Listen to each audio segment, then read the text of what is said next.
నమస్తే, welcome to reflection Bharat. నేను మీ అమోఘ్ దేశపతి. ఈరోజు లైఫ్ ఎట్ 360లో భాగంగా ఒక అద్భుతమైనటువంటి సంకల్పాన్ని మన రిఫ్లెక్షన్ ద్వారా మీకు నేను పరిచయం చేయబోతున్నాను.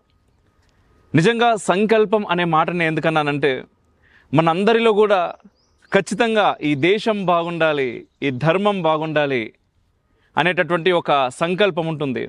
అయితే ఆ సంకల్పానికి నిలువెత్తు రూపం ఇక్కడ స్వామివారు, శ్రీ దుర్గాప్రసాద్ స్వామివారు నమస్కారం. ముఖ్యంగా చాలా చాలా ధన్యవాదాలు స్వామీజీ. మేము నిజంగా మీ ప్రేమను అనేక సార్లు మేము చవి చూసాం. నిజంగా మా అదృష్టంగా భావిస్తున్నాం. అదేవిధంగా మన రిఫ్లెక్షన్ ద్వారా ఈరోజు ఇంటర్వ్యూ ఇవ్వడానికి మీరు ఒప్పుకున్నందుకు మరొకసారి అనేక ధన్యవాదాలు.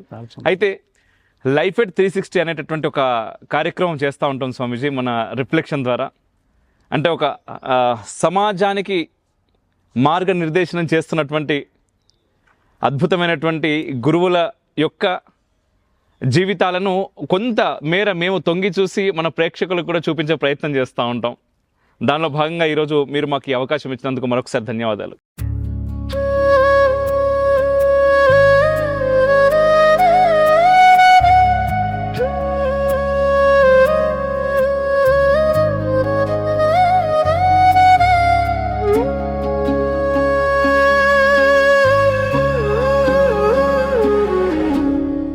బుద్ధిర్బలం యశోధైర్యం నిర్భయత్వమరోగతాః అజాట్యం వాక్పటుత్వం చ హనుమత్ స్మరణాత్ భవేత్. శ్రీ హనుమత్ స్మరణాత్ భవేత్. ఈ హనుమాన్ దీక్షలు చేయాలి అనేటటువంటి సంకల్పం రావడానికి గల కారణం ఏంటో తెలుసుకోవచ్చా? దేశంలో అనాచారాలు, మూఢనమ్మకాలు, అంటరానితనాలు దూరం చేయడమే కాకుండా మన సనాతన ధర్మాన్ని మనం రక్షించుకోవాలి. ఈ 30 లక్షల మంది అంటే ఊరికి మేము వెళుతున్నాం, అందరం కలిసినాం, అంతవరకే ఆయన వెనకుండి నడిపించేస్తున్నాడు అనమాట.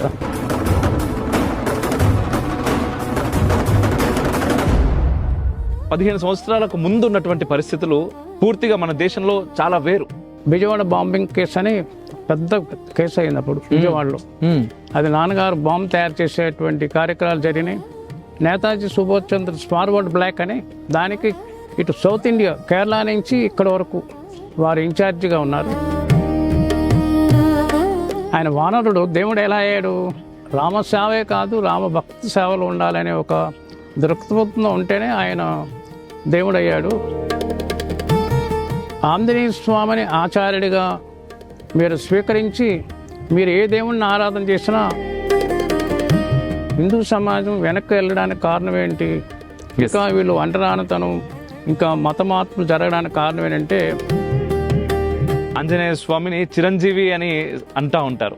చిరంజీవినే నమః, భవిష్యత్ బ్రహ్మనే నమః, రామదూతాయ నమః. నిష్కామ కర్మయోగాన్ని అలవాటు చేసుకుంటేనే మనకి భగవంతుడు దగ్గర అవుతాడు. ఇవాళ సమాజం అంతా చెప్పడానికి ప్రయత్నం చేస్తున్నారు, ఎవరు వినట్లేదు. మన మార్గం, మన సంస్కృతి, మన సంప్రదాయం, మన ఆచారాలు మనం తీసుకోకపోతే మన ధర్మానికి సంబంధించిన విషయమే తెలియదు. కోటి హనుమాన్ చాలీసా సంకల్పం. తండ్రి గారు ఇచ్చినటువంటి ఆ పొలాలు, ఆస్తులన్నీ తీసుకోవడానికి సిద్ధంగా ఉంటున్నప్పుడు మన గురువులు ఇచ్చినటువంటి ఆ సంప్రదాయాన్ని తీసుకోకపోతే ఏమవుతుంది? మతం మారినంత మాత్రాన ఏం జరుగుతుంది? ఎందుకోసం ఈ కన్వర్షన్స్ని మీరు అంత వ్యతిరేకిస్తున్నారు? రోజుకి కొన్ని లక్షల సంఖ్యలో హిందూ కన్యలు, హిందూ స్త్రీల్ని, అంటే నెక్స్ట్ జనరేషన్ పెరగకూడదు, హిందువులు పెరగకూడదు, శంకర జాతి రావాలి. స్వామీజీ దాదాపు అంటే నేను చూస్తున్నాను స్వామీజీ చాలా సంవత్సరాలుగా మీరు చేస్తున్నటువంటి సేవలు. అయితే నాకు తెలిసినంత మట్టుకి దాదాపుగా 46 సంవత్సరాల క్రితం నుంచి మీరు ఈ దీక్షలను కావచ్చు, ఈ సంకల్పం కావచ్చు మొదలైనట్టుగా నేను విన్నాను అనేక మంది ద్వారా.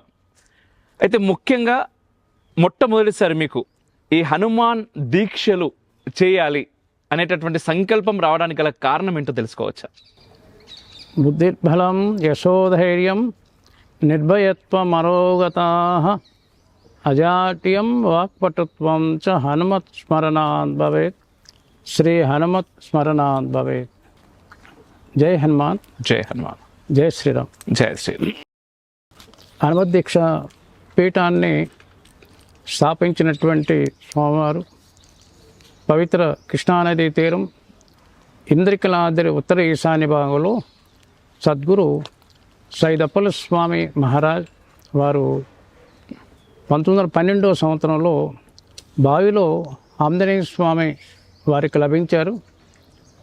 వారు అమోఘమైనటువంటి తపస్సు చేస్తూ ఆంజనేయ స్వామి ప్రత్యక్షంగా దర్శిస్తూ నా యొక్క శాలిగ్రామ మూర్తి ఆ భూమి కింద నిక్షిప్తం అయి ఉంది, తద్వారా నువ్వు సమాజ కళ్యాణం జరగాలి అని వారు ఆదేశించినటువంటి ప్రకారంగా మాకు 80 సంవత్సరంలో ఆ సంవత్సరం అంటే పూర్వం 100 సంవత్సరాల పూర్వం దేశంలో అనాచారాలు, మూఢనమ్మకాలు, అంటరానితనాలు, దేవాలయాలకి ఎవరు రానికుండా ఉండాలి అనే ఇలాంటి అనాచారాలు జరుగుతున్నాయని చెప్పి వారు సద్గురు సైదప్పల స్వామి మహారాజ్ 80 సంవత్సరం మాకు ఈ దండాన్ని ఇచ్చి దేశం మొత్తం పర్యటన చేయమని, అందరికీ హనుమత్ దీక్ష మంత్రోపదేశం తప్పకుండా ఇవ్వాలి అని వారు ఆదేశించారు. దానికి పూర్వం మాకు 15వ సంవత్సరం ఆ సంవత్సరాల్లో వారు మంత్ర ఉపదేశం ఇవ్వడమే కాకుండా పెద్దజీఆర్ స్వామివారితో మాకు చక్రాంతాలు ఇవ్వడం, మంత్ర ఉపదేశం చేయించడం, హనుమత్ మంత్రాన్ని కూడా వారితో ఇవ్వడం జరిగింది.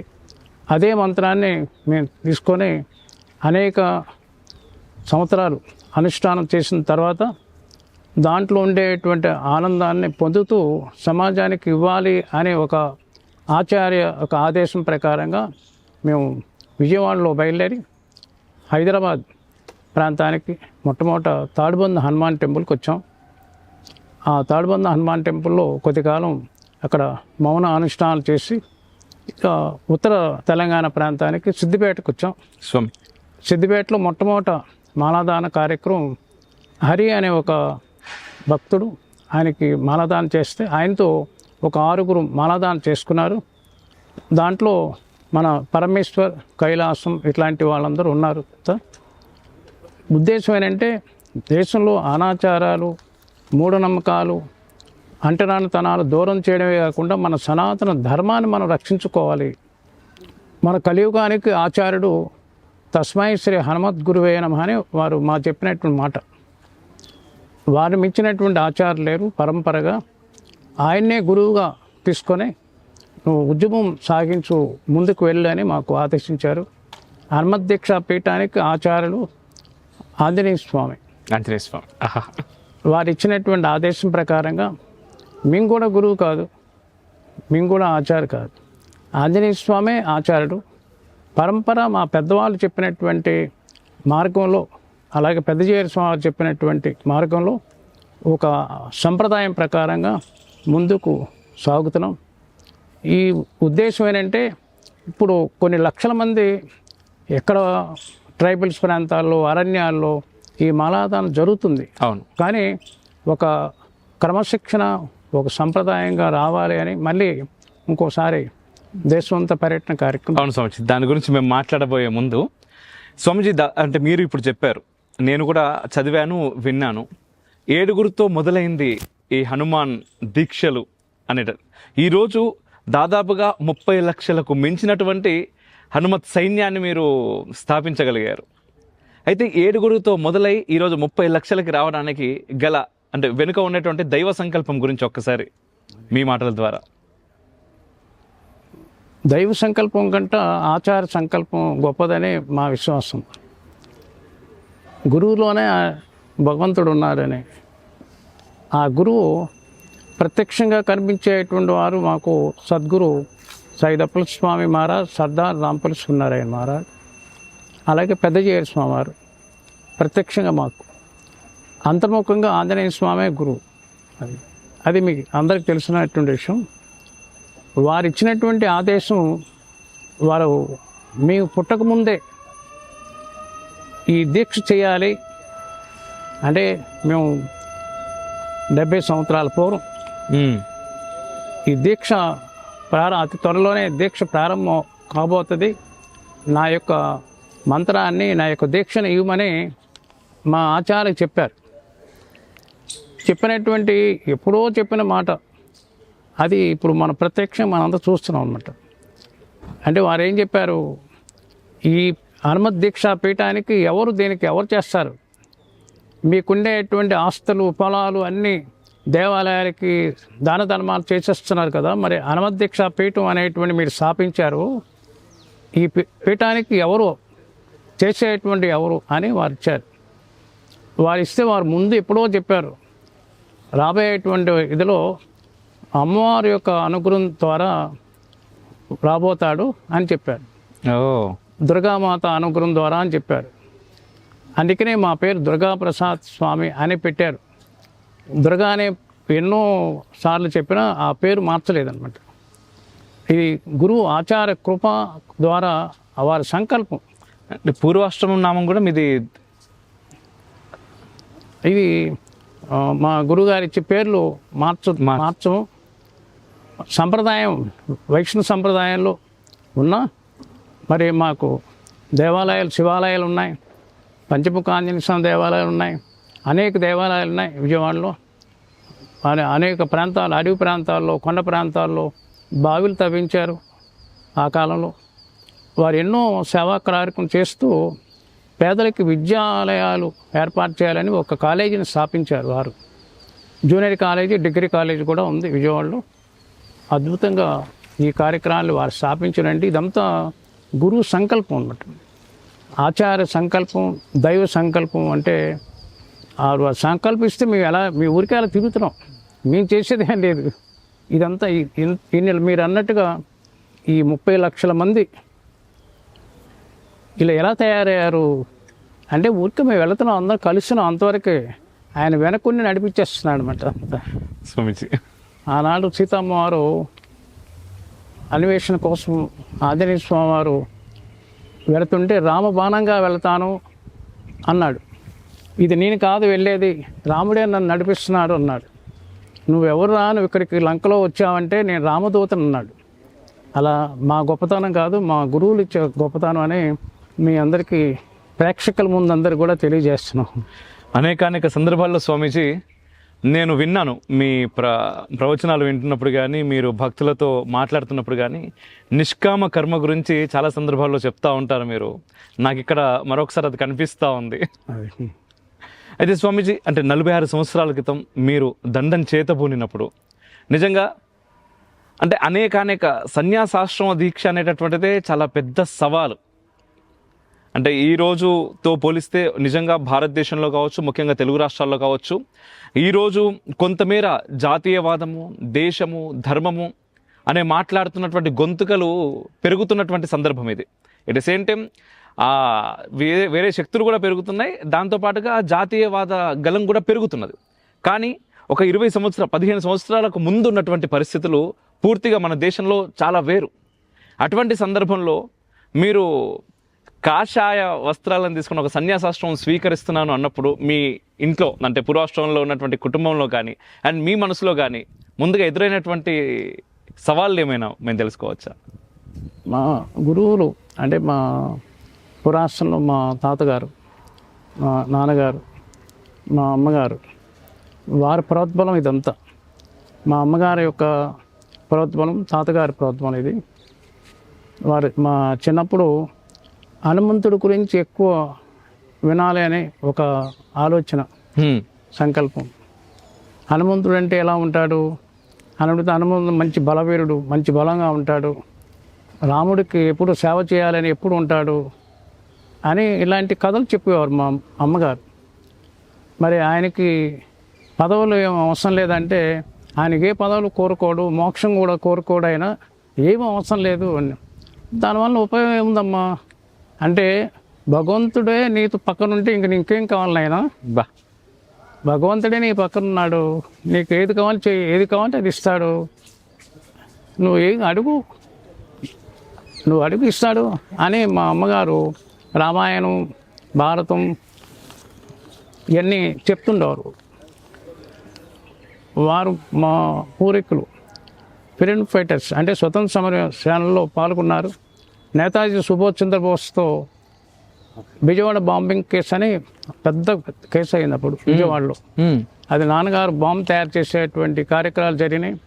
నేతాజీ సుభాష్ చంద్ర ఫార్వర్డ్ బ్లాక్ అని అవును. వారు చంద్రశేఖరాజాద్ ఇన్ పౌజ్ అని పెట్టారు. ఎస్. దానికి ఇటు సౌత్ ఇండియా కేరళ నుంచి ఇక్కడ వరకు వారు ఇన్ఛార్జిగా ఉన్నారు. అండమాన్లో వీరు కూడా జైల్లో ఉండడం జరిగింది. అవన్నీ కూడా ఆధ్యాత్మికమైనటువంటి ఒక ఉద్యమం అయినా మానవతా ఉద్యమంలో ఉంటుంది. ఇప్పుడు మిమ్మల్ని చూస్తున్నాం అనుకోండి, మన అమోఘ్ దేశ్ముఖ్ ఛత్రపతి అన్నాం అనుకోండి, మిమ్మల్ని ఆంజనేయ స్వామి చూడాలని చెప్పేవారు మాకు. ఆయన చూస్తున్నా అంటే ఆ పద్నాలు అందరినీ ప్రేమగా ఉంటేనే భగవంతుడు వస్తాడు అని మాకు చిన్నప్పటి నుంచి నూరు పోసేవారు. అయితే మేము 12, 15, 13 సంవత్సరాల వయసులో మేము హిమాలయాలకు వెళ్ళిపోతాం అని అంటుండేవాం అన్నమాట.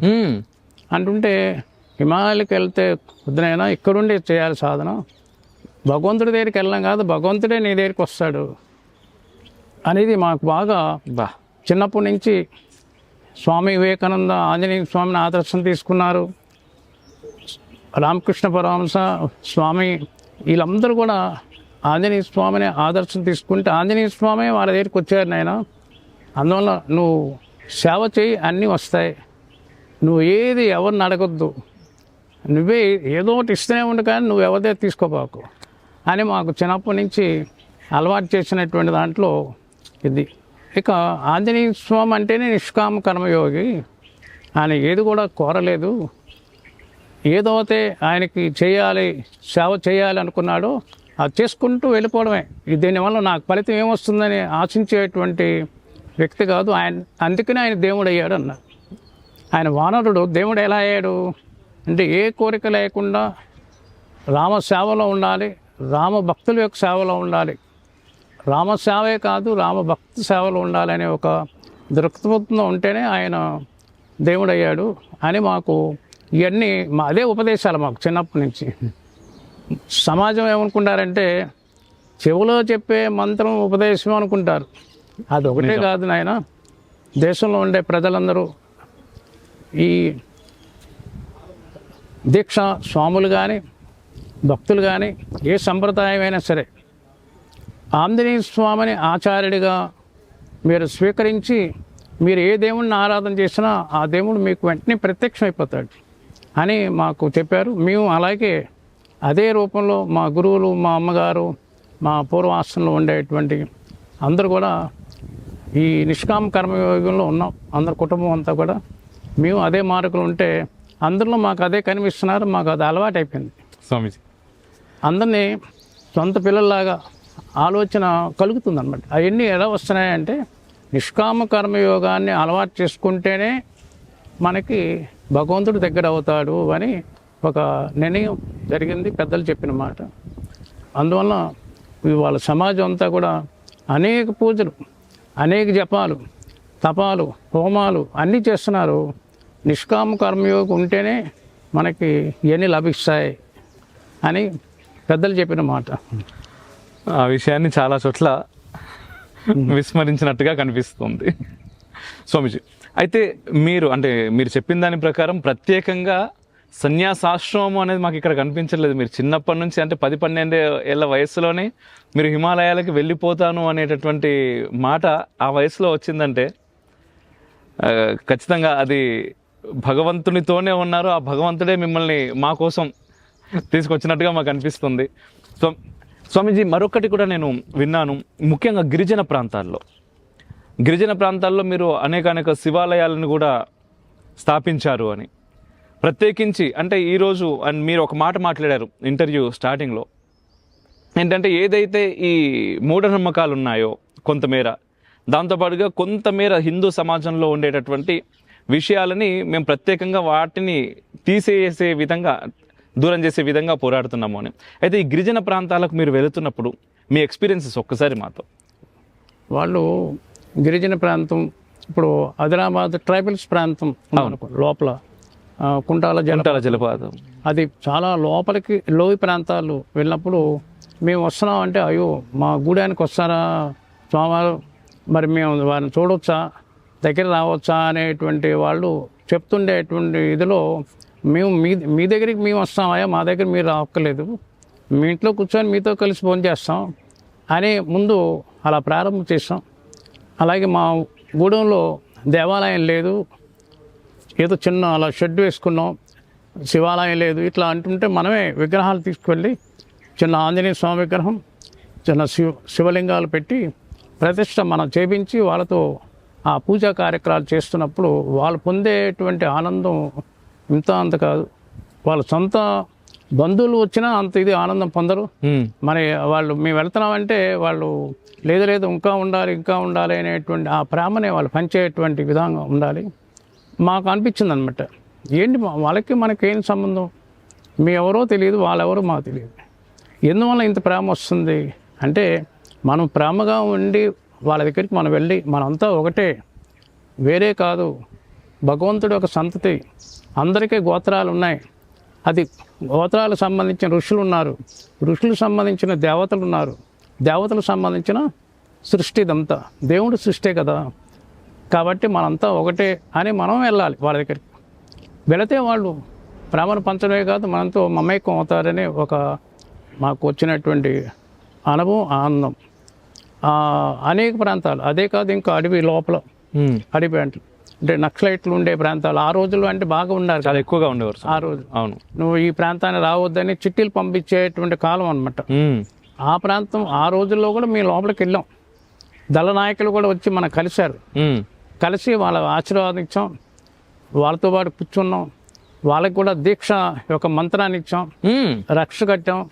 అయినా మీరు చేసేది మేము చేస్తే అంతా ఒకటే, కాబట్టి మీదొక మార్గం మాదొక మార్గం, మీరు సాత్వికంగా శాంతియుతంగా ఇలా ఉండండి అని అంటున్నాం.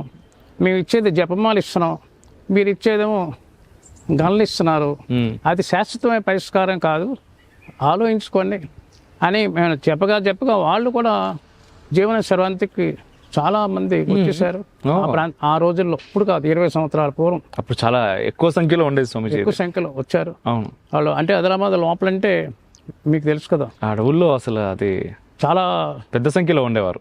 చాలా అడవి ప్రాంతమే కాకుండా అటు పోలీసు కూడా వచ్చే పరిస్థితి లేదు. ఆ టైంలో మేము వెళ్ళాం. దీని యొక్క ప్రభావం ఏమవుతుందంటే సమాజంలో ఎందుకు ఇలా హిందూ సమాజం వెనక్కి వెళ్ళడానికి కారణం ఏంటి, ఇంకా వీళ్ళు అంటరానితనం, ఇంకా మత మార్పులు జరగడానికి కారణం ఏంటంటే మాకు ఈ 40 సంవత్సరాలు ఆలోచనలో ఏమొస్తుందంటే, ముందు మనం చేయాల్సింది గుడి కాదు బడి. ముందు గుడిలో నుంచి బడికి వెళ్ళాలి, గుడి ద్వారా బడికి, ఒక గుడే కాదు గుడి ద్వారా గుడిలో ఉండేటువంటి ఆ జ్ఞానాన్ని తీసుకొని బడి అంటే విద్యాలయం, విద్యాలయం ద్వారా వైద్యాలయం, ఈ రెండు సమాజానికి ఇప్పుడు అవసరం. ఈ రెండు ఎవరైతే చేస్తారో వాళ్ళ దగ్గర అయిపోతారు అని మాకు అనిపించింది అనమాట. ఇప్పుడు చేసే కార్యక్రమం అంటే ఇప్పుడు హోమాలు, అభిషేకాలు, పూర్వం ఏ ఊరు వెళ్తే ఆ ఊరిలో 108 కుణాలు యజ్ఞాలు ఇవన్నీ చేస్తున్నాం. ఇప్పుడు ఆ ప్రోగ్రాం అయిపోయింది. ఇప్పుడు ఊరు వెళ్ళి మీకుండే కష్టం ఏంటి, ఎందుకు మారుతున్నారు, మీ బాధలు ఏంటి తెలుసుకొని వాళ్ళకి అక్కడికక్కడ విద్యాలయానికి సంబంధించింది, వైద్యాలయానికి సంబంధించింది, అలాంటి చిన్న చిన్న గూడాల్లో వాళ్ళకుండే సదుపాయాలకు ఏంటి అనేది మనం ప్రత్యక్షంగా వెళ్ళదలుచుకున్నప్పుడు తద్వారా వాళ్ళని మార్పు చేసి రావాలి. ప్రతి స్వామిజీ, నేను విన్నా 108 గ్రామాలకి ఒక మహా సంకల్పాన్ని మీరు తీసుకున్నారు. అవునండి, దాని వెనకాల ఉండేటటువంటిది ఈ యొక్క సంకల్పం. ఒకసారి వెళ్ళి హనుమంతుడే ఆచార్యుడు కాబట్టి ఈ యుగానికి హనుమంతుడు యొక్క చాలీసా ఒకసారి పారాయణ చేయించి వాళ్ళకి ఏం కావాలో కష్టకాలు చూసుకొని వెళ్ళిపోతూ ఉండడం. అది ఎక్కడ గ్రామాల్లో ప్రధానమైనటువంటి నగరాలు, టౌన్ కాదు, ట్రైబల్స్ ప్రాంతాలు వెళ్ళేది కార్యక్రమం. అక్కడ చాలా అవసరం ఉంది స్వామీజీ, నీడు అక్కడే ఉంది, అక్కడికి వెళ్ళట్లేదు. అక్కడికి వెళ్ళాలి, ప్రతి స్వామీజీ వెళ్ళాలి. అంటే రాజకీయాలకు సంబంధించిన వాళ్ళు వెళ్తారనుకోండి, వాళ్ళ అవసరం కాబట్టి వెళ్తారు, అది వేరే విషయాలు మనకి. కానీ వాళ్ళ సమాజం అంటే మరో హిందూ బంధు సనాతన ధర్మానికి జై అని ఇవన్నీ స్లోకన్స్ ఈ మధ్యకాలంలో ఎక్కువ అయిపోయినాయి అన్నమాట. ఏంటి ఇంత ఎక్కువ అయిపోయినాయి, వీళ్ళు నిజంగా అంటున్నారా లేకపోతే ఊరికి అలా అంటున్నారంటే నిజంగా అంటున్నారు, కానీ అక్కడ ఉండిపోతున్నారు అన్నమాట. నిజం స్వామీజీ, ఉండడం కాదు, మనం మీ దగ్గరికి వెళ్ళాలి. వెళ్ళి నాయన ఏంటి మనంతా ఒకటే కూర్చో అని వాళ్ళతో కలిసి మమేకం అవుతే ఆ ప్రభావం అంటే కాస్త గొప్ప పెద్దలు గురువులు మహాత్ములు ఇచ్చేటువంటి ఆ శక్తి ఉంటుంది కాబట్టి ఆ శక్తి ద్వారా వాళ్ళని ఆపాలి, ఆపి మనలో చేర్చుకోవాలి. ఇది అక్కడ ఎక్కడ తేడా వస్తుందో అక్కడ తేడా వస్తుంది అని మాకు అనిపించింది. మరి ఒక ఇంప్లిమెంట్ చేస్తే ఇప్పుడు 1,00,000 మంది వచ్చేసారు. 1,00,000 మంది ఎలా వచ్చారు? అది మాదే కాదు కదా, మా గురువులు ఇచ్చినటువంటి ఆ శక్తి, వారు ఇచ్చిన సంకల్పం. నువ్వు నడు అన్నా నడుస్తున్నావు అంతే, మేము చేసిందేం కాదు, మా ప్రభావం కాదు, మా శక్తి కాదు. మేము ఊరికే అలా నడుస్తూ ఉండడానికి మేము ప్రయత్నం చేస్తున్నాం. తప్పకుండా జయప్రదం అయింది, ఇంకా అవుతుంది ఇంకా. ఎస్ స్వామీజీ. అయితే ఇక్కడ ఒక ప్రశ్న స్వామీజీ, అంటే మనకు రామాయణ కాలంలో కానీ మహాభారత కాలంలో కానీ మనం చూస్తుంటే ఎక్కడ కూడా ఈ అంటరానితనం అనేటటువంటి కార్యక్రమం కనిపించదు. కానీ ఇప్పటికీ ఈరోజు చూస్తున్నట్టే చాలామంది ఒప్పుకున్నప్పటికీ ఇప్పటికీ కొన్ని గ్రామాల్లో ఇది కనిపిస్తుంది. దానికి గల కారణం ఏమై ఉంటుంది అంటారు? అదొకటి. రెండవది, ఈరోజు నిజంగా ఏ వర్ణమైన అంటే వర్ణాశ్రమం అని మనం మాట్లాడుతుంటాం, ఇప్పుడు కులమనే మాట్లాడదాం. ఏ కులమైనప్పటికీ ఈరోజు విషయానికి వస్తే డబ్బు ఉందా, అధికారం ఉందా? అధికారం ఉంటే ఏ కులమైనా సంబంధం లేదు, మీకు ఎన్ని రావాలో అన్ని వచ్చేస్తాయి. ఒకవేళ డబ్బు అపర కుబేరుడు అయి ఉంటే ఏ కులమైనా పర్లేదు, వచ్చేస్తాయి.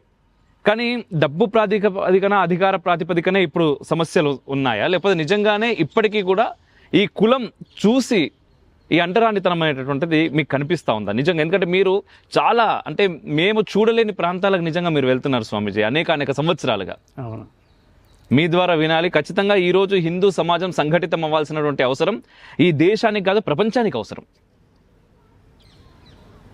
దయచేసి మీ మాటల ద్వారా. అంటే ఇది అహంకారం. ఒక మాటలో చెప్పాలంటే నేను అనే అహంకారం, నా మాటే సాగాలనే అహంకారం, నా గ్రామంలో నేను చెప్పిందే మాటకి ఎదురు ఉండకూడదనే అహంకారం మొదటి నుంచి జరుగుతుందన్నమాట. ఇది వాళ్ళ వీళ్ళ అని కాదు. మీరు అన్నట్టుగా డబ్బుంటే అందరినీ వెల్కమ్, అలాగే పదవి ఉంటే ఇంకా దగ్గరికి వెళ్ళి మనమే దగ్గరికి వెళ్ళి వాళ్ళకి పూర్ణకుంభ స్వాగతాలు పలుకుతారు, సన్మానాలు చేయడం, ఇలాంటివన్నీ చేస్తాం కదండి. అది ఎంత మనస్ఫూర్తిగా చేసేటువంటిది కాదు. అంతర్ముఖంగా వాళ్ళకి అహంకారం ఉంది. ఏంటి అంటే నేనే ఒక రకం కులం కూడా కాదు, ఫలానా వాళ్ళు చేశారని కూడా కాదు, నేను చెప్పింది మీరు వినాలి అనే ఒక అహంకారం వల్ల ఇది జరుగుతుంది అని మాకు అనిపించింది అన్నమాట.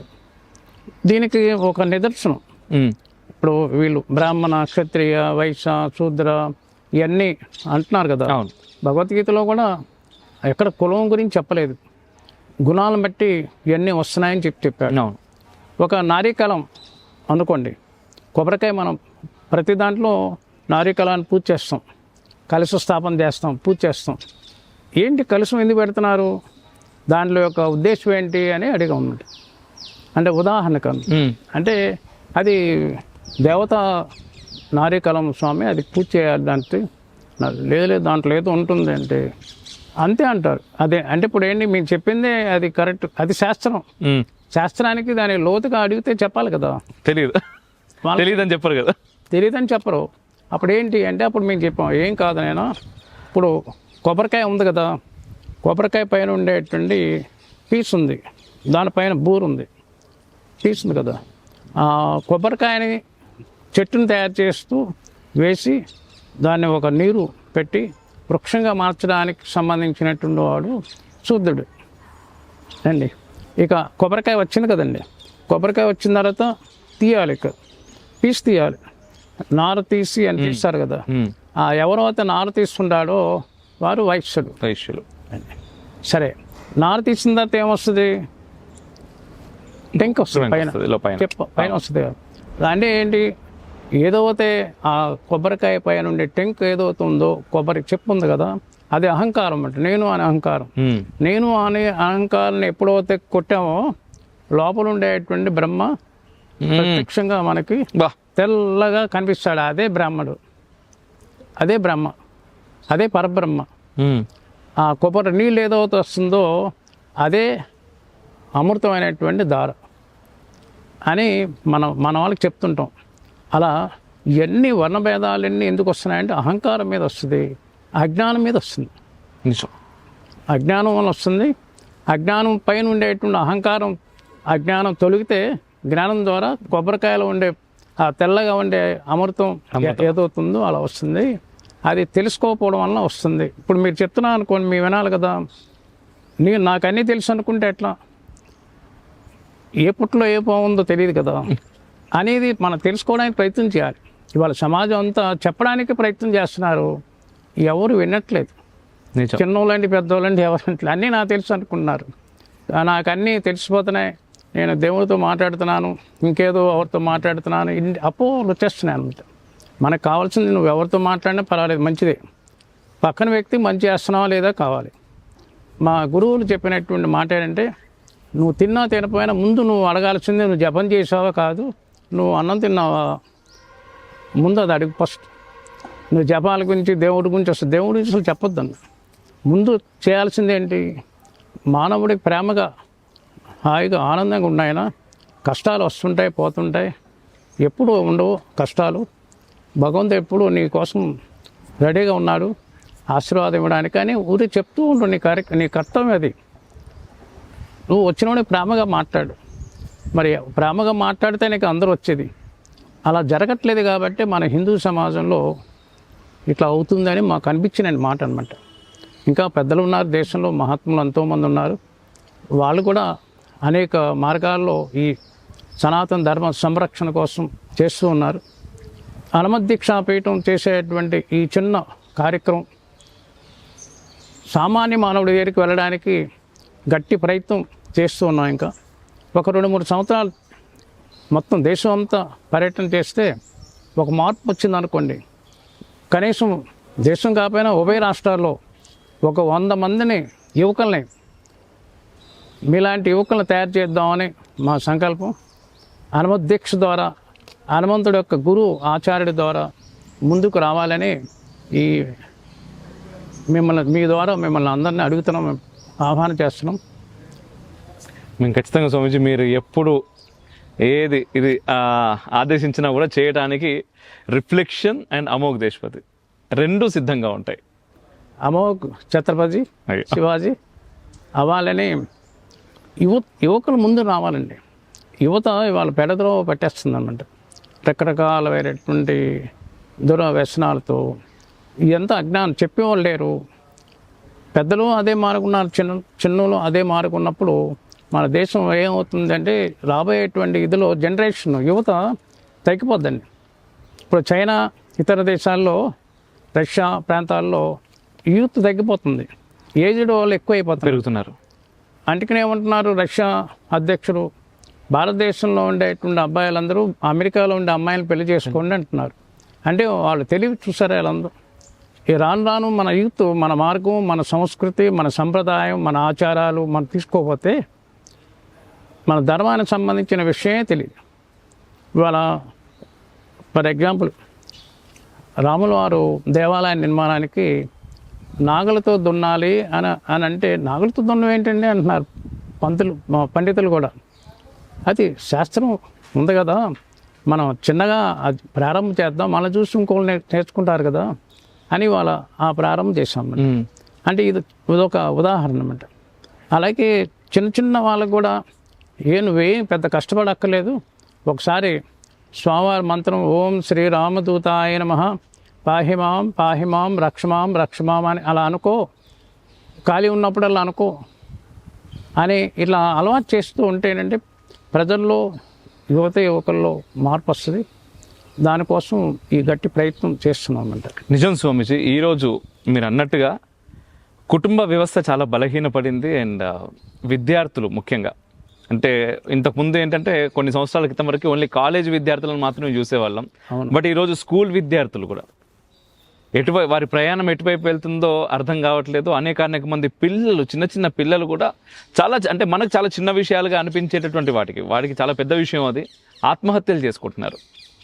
మనం చూస్తే ఒక్కసారి లెక్కలు చూస్తే లక్షల మంది చిన్నపిల్లల ఆత్మహత్యలు మనకు కనిపిస్తూ ఉన్నాయి. వీటన్నిటికీ కారణం, వీటి నుంచి బయటకు రావడానికి మార్గం ఇప్పుడు మీరు ఒక మాటలో చెప్పారు. కానీ ఇది ఇంకా చాలా పెద్ద స్థాయిలో విస్తృతంగా జరగాలి. అండ్ ఇంతకుముందు మీరు అన్నారు స్వామీజీ 1,00,000 మంది ఘర్వాపసి అయ్యారు అని. నిజంగా ఎక్కడ అంటే నార్మల్గా ఈరోజు పబ్లిసిటీ అనేటటువంటిది చాలా పెద్ద పాత్ర పోషిస్తుంది ప్రతి విషయంలో. ఇంతకుముందు ఏంటంటే కేవలం సినిమా స్టార్లకి, రాజకీయ నాయకులకి మాత్రమే పబ్లిసిటీ ఉండేది. ఈరోజు అలా కాదు, ప్రతి ఒక్కరికి సోషల్ మీడియా అంత పెద్దగా ఉంది కాబట్టి ప్రతి ఒక్కరి చేతిలో మొబైల్ పబ్లిసిటీ. కానీ మీ దగ్గర నుంచి నేను ఏ రోజు ఇది మేము చేశాము అనేది ఇప్పటివరకు మేము ఎప్పుడు చూడలేదు, ఓన్లీ వినడం మాత్రమే. ఎక్కడ ఫోటోలు కూడా కనిపించవు, బట్ చాలా మంది దగ్గర నుంచి నేను విన్నాను చాలా చేస్తున్నారు. ఇప్పుడు కాదు, అసలు మన తెలుగు రాష్ట్రాలకి హనుమాన్ మాలని పరిచయం చేసిందే వారు. అప్పటి నుంచి చేస్తూనే ఉన్నారు. నా చిన్నప్పటి నుంచి నేను వింటూనే ఉన్నాను స్వామీజీ. అయితే ఇంతమంది ఘర్వాపశీలు జరిగాయి కదా స్వామీజీ. ఈ ఘర్వాపశీలు జరుగుతున్నప్పుడు వారు అంటే ముందు తర్వాత, ఘర్వాపసి అంటే అవ్వక ముందు అయిన తర్వాత వాళ్ళు వచ్చినటువంటి మార్పు ఏదైనా మీరు గమనించింది, వారు మీతో పంచుకుంది మాకేమైనా? చాలా అంటే అప్పటికి ఒక 25 సంవత్సరాల పూర్వం, 15 సంవత్సరాల పూర్వానికి ఇప్పటికి మార్పులు ఏంటి, ఈ దీక్ష నియమాల్లో మాలాదానం చేసుకున్న తర్వాత వాళ్ళ మార్పులు ఏంటి అనేది చూస్తున్నాం. చాలా అద్భుతమైన మార్పులు వచ్చినాయి. అంటే మాకు ఒక అలవాటు ఉంది, ఎవరన్నా వచ్చి మా ఊరు రండి అని అన్నారు అనుకోండి, తప్పకుండా వస్తాం. సరే ఏం చేయాలి, మేము వచ్చి ఏం చేయాలి, మీకు చేసే సేవలు ఏంటి అని అడిగితే, మా ఊర్లో ఏదో ఒక భయంకరమైనటువంటి ఏదో జరుగుతున్నాయి, మాకు అశాంతిగా ఉంది, దేవాలయాలు లేవు అని ఇట్లాంటివి చెప్తుంటారు కదా. సరే మీరు హనుమాన్ దీక్ష మాల వేసుకుంటే మేము వస్తాం తప్పకుండా. మీ ఊర్లో కొంతమంది ఉన్నారు కదా, ఓ 10 మంది మాల వేసుకోండి, తప్పకుండా వేసుకుంటాం. మాల దానం జరుగుతుంది. ఒక రోజు మేము వెళ్తాం అక్కడికి, కాసేపు అన్ని ఊరంతా తిరిగి మీకుండేటువంటి కష్టం చెప్పినాయన అని. సరే మేము అందరూ కలిసి ఒక రోజంతా స్వామివారి యొక్క నామం చేయండి అని ఇట్లా అలవాటు చేయడం వల్ల ఒక 40 రోజులు దీక్షగా ఉండిన తర్వాత మాకు బాగా ఉందండి, మా ఊరంతా బాగుపడిపోయిందండి, మళ్ళీ మా ఊరు రావాలి అని మళ్ళీ వచ్చి అడిగారు. తప్పకుండా వస్తాం. సరే మాకు గురుదక్షిణ ఇవ్వాలి కదా స్వామీజీ, మరి మీ ఊరు రావాలంటే, లేకపోతే మీరు ఇంకా దీక్ష విరమణ చేసేస్తున్నారు, ఇప్పుడు అయిపోద్ది, ఇంకా ఇవాళ రేపు గంటలు చేస్తాం, మళ్ళీ రమ్మంటున్నారు, వస్తాం తప్పకుండా. మరి మాకు ఇచ్చే గురుదక్షిణ ఏంటి, ఎంతమంది ఇస్తారు, చేతులు ఎత్తండి అంటే చేతులు ఎత్తున్నారు. బాబు గురుదక్షిణ అంటే ఏంటంటున్నావు, జేబులో స్వామీజీకి 100, 50 ఇచ్చేది గురుదక్షిణ కాదు. మీ దగ్గర ఉండేటువంటి దురలవాట్లు ఏముంది, గుట్కాలు తినే అలవాటు ఉందా, ముఖ్యంగా మత్తుపానీయం తాగే అలవాటు ఉందా, అది ముందు గురుదక్షిణకి ఇచ్చే ఫస్ట్.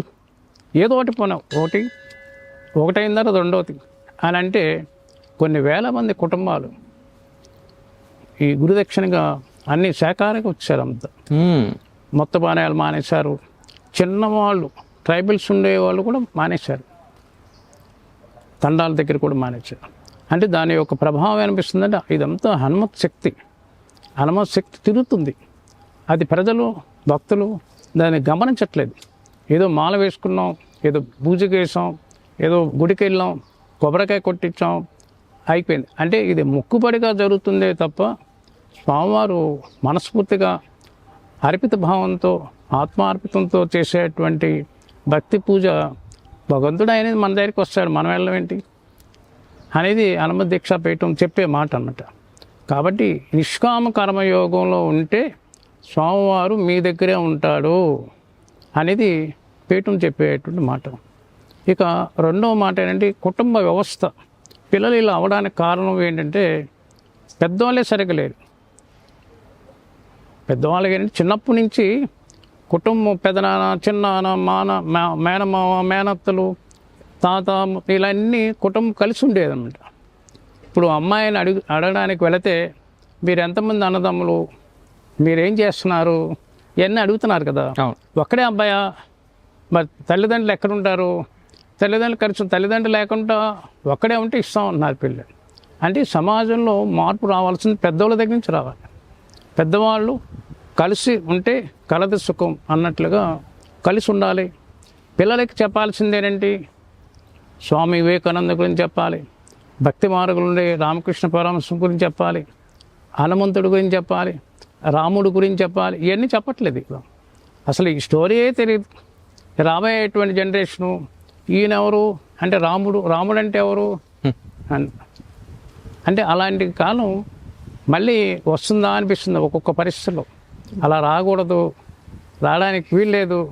మన దేశాన్ని, మన సంస్కృతిని, మన సంప్రదాయాల్ని రక్షించుకోవడానికి కావలసినటువంటి యువకులను తయారు చేయాలి, పెద్దవాళ్ళు మార్పు చేయాలి అని ఒక సంకల్పంలో కనీసం వారానికి ఒక్కసారన్నా కుటుంబం కలిసి భోజనం చేస్తున్నారా, కలిసి పూజ చేస్తున్నారా, కలిసి ధ్యానం చేస్తున్నారా అంటే లేదు.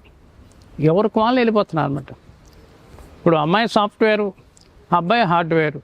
ఇప్పుడు ఆయన ఒక టైం, అమ్మాయి ఒక టైం. రాత్రి ఇప్పుడు వస్తారు, పిల్లలేమో ఒక ఆయా చూస్తుంది.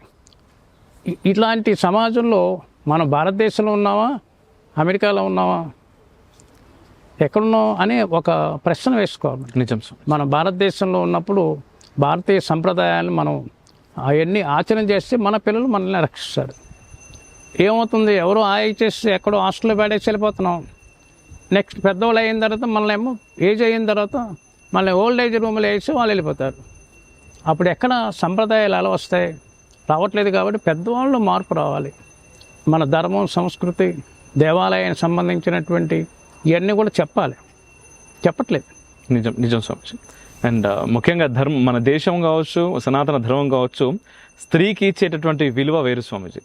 అయితే ముఖ్యంగా అమ్మతనానికి ఇచ్చేటటువంటి విలువ అన్నిటికంటే చాలా విశిష్టమైనది. కానీ ఈరోజు మనం సోషల్ మీడియా మాధ్యమాల్లో చూస్తుంటేనే కన్న తల్లులు వాళ్ళ కన్న బిడ్డలని చంపుకుంటున్నటువంటి స్థితికి మనం దిగజారాం స్వామీజీ. నిజంగా మీరు చెప్తుంటే నాకు అవన్నీ కళ్ళ ముందు కనిపిస్తూ ఉన్నాయి. ఎక్కడి నుంచి మనం ఎక్కడికి వచ్చాం, ఇంకెక్కడికి వెళ్ళబోతున్నామని.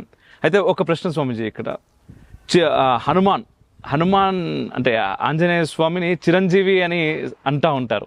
అయితే ఆ చిరంజీవి తత్వాన్ని ఒక్కసారి మీ ద్వారా. ఆయన మనకి ఆంజనేయ అష్టోత్తరంలో ఇవన్నీ చెప్తారు. చిరంజీవినే నమః, భవిష్యత్ బ్రహ్మనే నమః, రామదూతాయ నమః, ఇవన్నీ చెప్తుంటారు కదా. అంటే ఆయన చిరంజీవి అంటే ఆయన యొక్క స్థితి ధ్యానంలో ఉంటూ హిమాలయాల్లో గంధమాద పర్వతంలో వారి చిరంజీవిగా ఉన్నారు.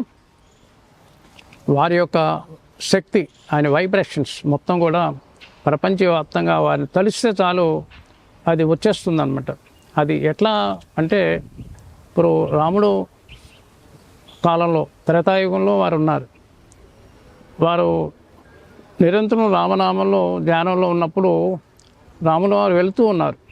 నైనా నేను నా అవతారం చాలిస్తున్నాను, సరయునది వెళ్తున్నాను, మరి వీళ్ళందరూ వైకుంఠం వస్తా అంటున్నారు, మరి నువ్వు కూడా వస్తావు వైకుంఠానికి అని అడుగుతాడు. ఆయన వైకుంఠం ఎక్కడ ఉంది? నేను ఉండేది వైకుంఠంలో ఉంటాను, నువ్వు ఎలా ఉంటావు అక్కడ? నేను నారాయణుడిగా ఉంటాను, అవతే నాకు అక్కర్లేదు. నా రాముడుగా ఉంటావా, ఇక్కడే ఉంటావా, నా హృదయంలో ఉంటావా? నాకు కావాల్సింది ఇది.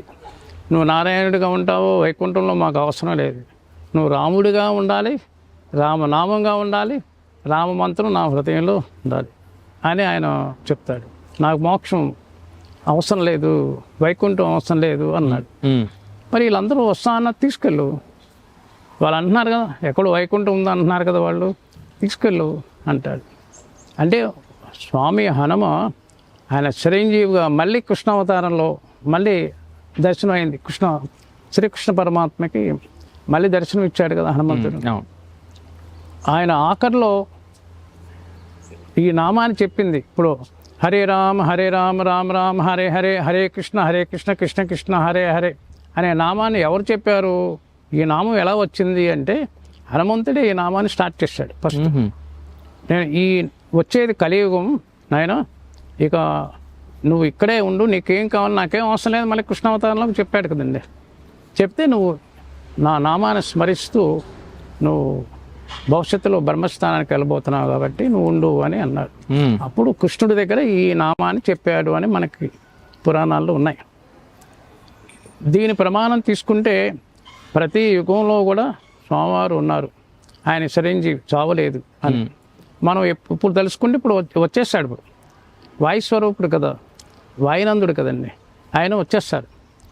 ఇది ఈ విషయాన్ని మనం మళ్ళీ శివపురాణానికి వెళితే ఎప్పుడు పరమేశ్వరుడు ధ్యానంలో ఉంటాడు. పార్వతీ అమ్మవారు చూస్తుంది రోజు, స్వామివారు ఏంటి ఎప్పుడు ధ్యానం కళ్ళు మూసుకొని ధ్యానం చేస్తున్నారేంటి, ఆయనే దేవుడు కదా, మరి ఇంకెవరు దేవుడిని స్నానం చేస్తున్నారని అమ్మవారు అడుగుదామని ప్రయత్నం చేస్తూ ఒక రోజు అడుగుతుంది, స్వామిని ఏంటి మీరు ఎప్పుడు ధ్యానంలో ఉంటున్నారు, మీరు ఎవరిని ధ్యానం చేస్తున్నారు అంటాడు. అమ్మవారు అడిగితే ఆత్మరామని ధ్యానం చేస్తున్నాను, తారకనామాన్ని స్మరిస్తున్నాను అని అంటే నాకు కూడా ఆ తారకనామం ఉపదేశం చేయమని అమ్మవారు అడుగుతుంది. అప్పుడు అమ్మవారు చెప్పాడు స్వామివారు అని చెప్తూ పరమేశ్వరుడు ఏమంటాడంటే, ఏ గౌరీన్, రాబోయేటువంటి త్రేతాయుగంలో నారాయణుడు రాముడుగా అవతరించబోతున్నాడు, నేను హనుమంతుడిగా జన్మించుతున్నాను అని చెప్తాడు. అంటే అమ్మవారు ఏమడుతుంది, చాలా సంతోషం, నువ్వు వానర స్వరూపంగా ఉంటావు అంటున్నా కదా, మరి నేనెట్లా, నేను కైలాసంలో వదిలేసి వెళ్ళిపోతావు అన్నట్టు కదండి. అంటే లేదు నా వాలంలో ఉంటావు. ఆంజనేయ స్వామి యొక్క వాలం అనేది మహాశక్తి, అదే ఆది పరాశక్తి. ఈ ఏకాదశి రుద్రుడిగా నేను అవతరిస్తున్నానని చెప్తే అమ్మవారికి ఉంది. అంటే పరంపరగా ఆయన యొక్క మహాదేవుడి యొక్క శక్తి ఇట్లా ఉంటుంది, ఆయన చిరంజీవి అని మనకి ఎన్నిట్లో పురాణాల్లో ఉంది. ఆ శక్తే ఇప్పుడు ఇన్ని లక్షల మంది మనం వాళ్ళకి అన్ని ఉచితాలు, ఇది ఉచితాలు, అది ఉచితాలు, ఇది ఫ్రీ, అది ఫ్రీ, ఈ ఇల్లు ఇస్తాం, ఆ ఇల్లు ఇస్తాం అని చెప్పిన వాళ్ళకి ఓ సంవత్సరం వేస్తారు, 2 సంవత్సరం ఓటేరు.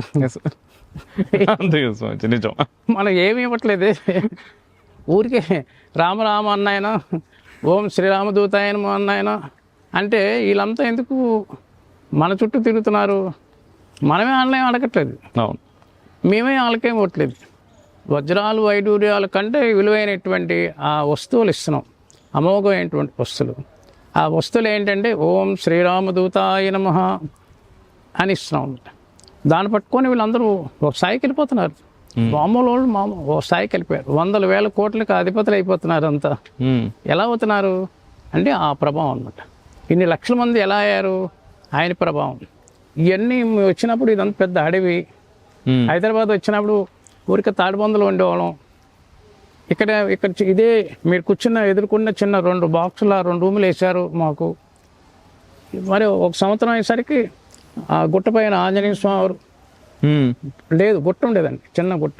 ఆ గుట్టపైకి వెళ్ళి ఏదో రామరామ అనుకుండేవాళ్ళం. అది ఇప్పుడు ఇదంతా చూస్తే ఇదంతా అయిపోయింది. ఎలా అయిపోయింది, ఏ శక్తి, మా శక్తా, హనుమత్ శక్తి. ఆ హనుమంతుడి యొక్క చిరంజీవి యొక్క శక్తి అలా ఉంటుందని నిరూపణ అయిపోయింది అనమాట. ఇదంతా ఇంత అవుతుందని వాళ్ళే అనుకోలేదు. అందువల్ల మనం ఏదో అయితే ఒక సిద్ధాంతపరంగా ఒక భగవంతుణ్ణి, ఒక ఆచార్యుణ్ణి పట్టుకొని వదలకుండా ఉంటే ఆ శక్తి మమ్మల్ని ముందుకు తీసుకెళ్తుందనే ఒక నిదర్శనం అన్నమాట. నెక్స్ట్ భవిష్యత్ బ్రహ్మనే నమః అంటే రాబోయేటువంటి యుగానికి బ్రహ్మస్థానానికి వెళుతున్నారు కదా. మరి ఆయన బ్రహ్మస్థానం అంటే ఆయన బెటాలియన్ మొత్తం ఆయన శాఖోపశాఖలుగా భక్తులను తయారు చేసుకోవాలి కదా. అందువల్ల ఆయన భవిష్యత్ బ్రహ్మ అవుతున్నాడు కాబట్టి లక్షల కోట్ల మంది అయిపోతారు. ఆయన చేసుకుంటాడు, ఆయన పని కదండి, మన పని, ఎవరి పని కాదు. వీళ్ళంతా ఏమనుకుంటాండి, ఇది మనం చేస్తున్నాం, మనం లేకపోతే ఇదంతా అవ్వదు, స్వామీజీ లేకపోతే ఇదంతా అవ్వదు అని మేము అనుకుంటాం. అలా పిచ్చోడా, ఇది నువ్వు చేసేది కాదురా, నువ్వు అలా ఉండు అని. అట్లా అర్జునుడు ఏం చేయలేదు కదా, కృష్ణుడే దగ్గరుండి చేపించినట్లుగా ఆంజనేయ స్వామి ఉండి మమ్మల్ని ముందుకు తీసుకెళ్తున్నాడు. మేమేం చేసేదే మాకేం తెలియదు. సో అదే మీరు ఇప్పుడు చెప్తా ఉంటే నాకు కొంతమందితో మాట్లాడాను, కొంతమంది భక్తులతో మాట్లాడుతున్నప్పుడు వాళ్ళు చెప్పినటువంటి సంఘటనలు గుర్తుకొస్తున్నాయి. ఒక రామాలయ ప్రతిష్టకు సంబంధించి కావచ్చు, ఒక మహాయజ్ఞానికి సంబంధించింది కావచ్చు, ఆయన తిరుపతిలో జరిగినటువంటి కార్యక్రమంకి సంబంధించి కావచ్చు. అక్కడికి వెళ్ళినప్పుడు అంటే వాళ్ళందరూ ఎంతో టెన్షన్ పడి ఇది జరుగుతుందా జరగదా, అసలు ఏంటి దీని పరిస్థితి అని తలకాయలు పట్టుకొని కూర్చున్నటువంటి సిచ్యువేషన్స్లో మీరు మౌన దీక్షలో ఉండి కూడా ఏదో పేపర్ పైన ఒక 2 అక్షరాలు రాసి వారికి ఇచ్చి మళ్ళీ తర్వాత ఆ పక్కన ఉన్నటువంటి పల్లెల నుంచి డబ్బులు ఇలా తీసి ఆ చేయి ద్వారా స్వామి మేము మీకు ఇవ్వాలి కదా అంటే అది రామకార్యము అని చెప్పి మీరెందుకు టెన్షన్ పడుతున్నారు, ఆయన హనుమయ్య ఉన్నాడు కదా, ఆయన టెన్షన్ పడాలి, ఆయన చేసుకుంటారులే అని చెప్తే చాలా అద్భుతంగా అవన్నీ కార్యక్రమాలు జరిగినాయి అని చెప్పేసి చాలా చాలా ఉదాహరణలు నాకు చెప్పారు స్వామీజీ. నిజంగా అవన్నీ మీరు ఇప్పుడు చెప్తా ఉంటే నాకు నిజంగా అవన్నీ కళ్ళకు కనిపిస్తున్నాయి. ఎందుకంటే నేను కాదు మీరు మళ్ళీ అక్కడికే వస్తున్నాను నేను. మొదటి సమాధానం అదే చెప్పారు. వీటన్నిటికీ గల కారణం ఏంటి అంటే నేను అనే అహము అని. కానీ ఇక్కడ నాకు ఏ కోశాన కూడా ఆశ్రమంలో ఆ నేను అనేది ఎక్కడ కనిపించట్లేదు. నేనేమైనప్పుడు ఇంకేముందండి, అందుకనే మనకి మేము మామూలుగా అనిష్టానం ఈ మౌనం అనేది ప్రతి సంవత్సరం ఉంటాం. లోకం అంతా ప్రశాంతంగా ఉంచాలి, ఏదో ఆ గ్రహాలు ఈ గ్రహాలు ఎప్పుడు గ్రహాలు వస్తూనే ఉంటాయి, మారుతుంటాయి. కానీ హనుమంతుడి యొక్క ఆదర్శమైనటువంటి మహాపురుషుడు నిష్కామ కర్మయోగి, ఆయన ద్వారా ఈ మన సనాతన ధర్మం రక్షించబడుతుంది అనే ఒక పరిపూర్ణమైనటువంటి విశ్వాసంతో శరణాగత అయి ఉండి మేము వారిని ప్రార్థన చేస్తున్నాం. కాకపోతే దీంట్లో మీరు చెప్పినటువంటి మాటలో మాకు గుర్తొస్తుంది అన్నమాట. రాముడు ఏ యాతిని వదిలేనైనా అని అడుగుతాడు. అడిగితే నేను వదిలిసేదే ఉందంటే ఆయన తీసుకెళ్ళిపోండి అంటాడు. నేనైతే వదలను, తీసుకెళ్ళిపో. మా అమ్మకి మాట ఇచ్చాను, అమ్మ మాట నేను నిలబెట్టుకోవాలి అని అంటాడు. మరి యుద్ధం చేయి, నేనేలా యుద్ధం చేస్తాను అంటాడు. నువ్వు రాజు కదా, నేను సామాన్యమైనట్టు ఒక వానరుణ్ణి ఒక పౌరుణ్ణి, రాజు మీద యుద్ధం చేయకూడదు కదా.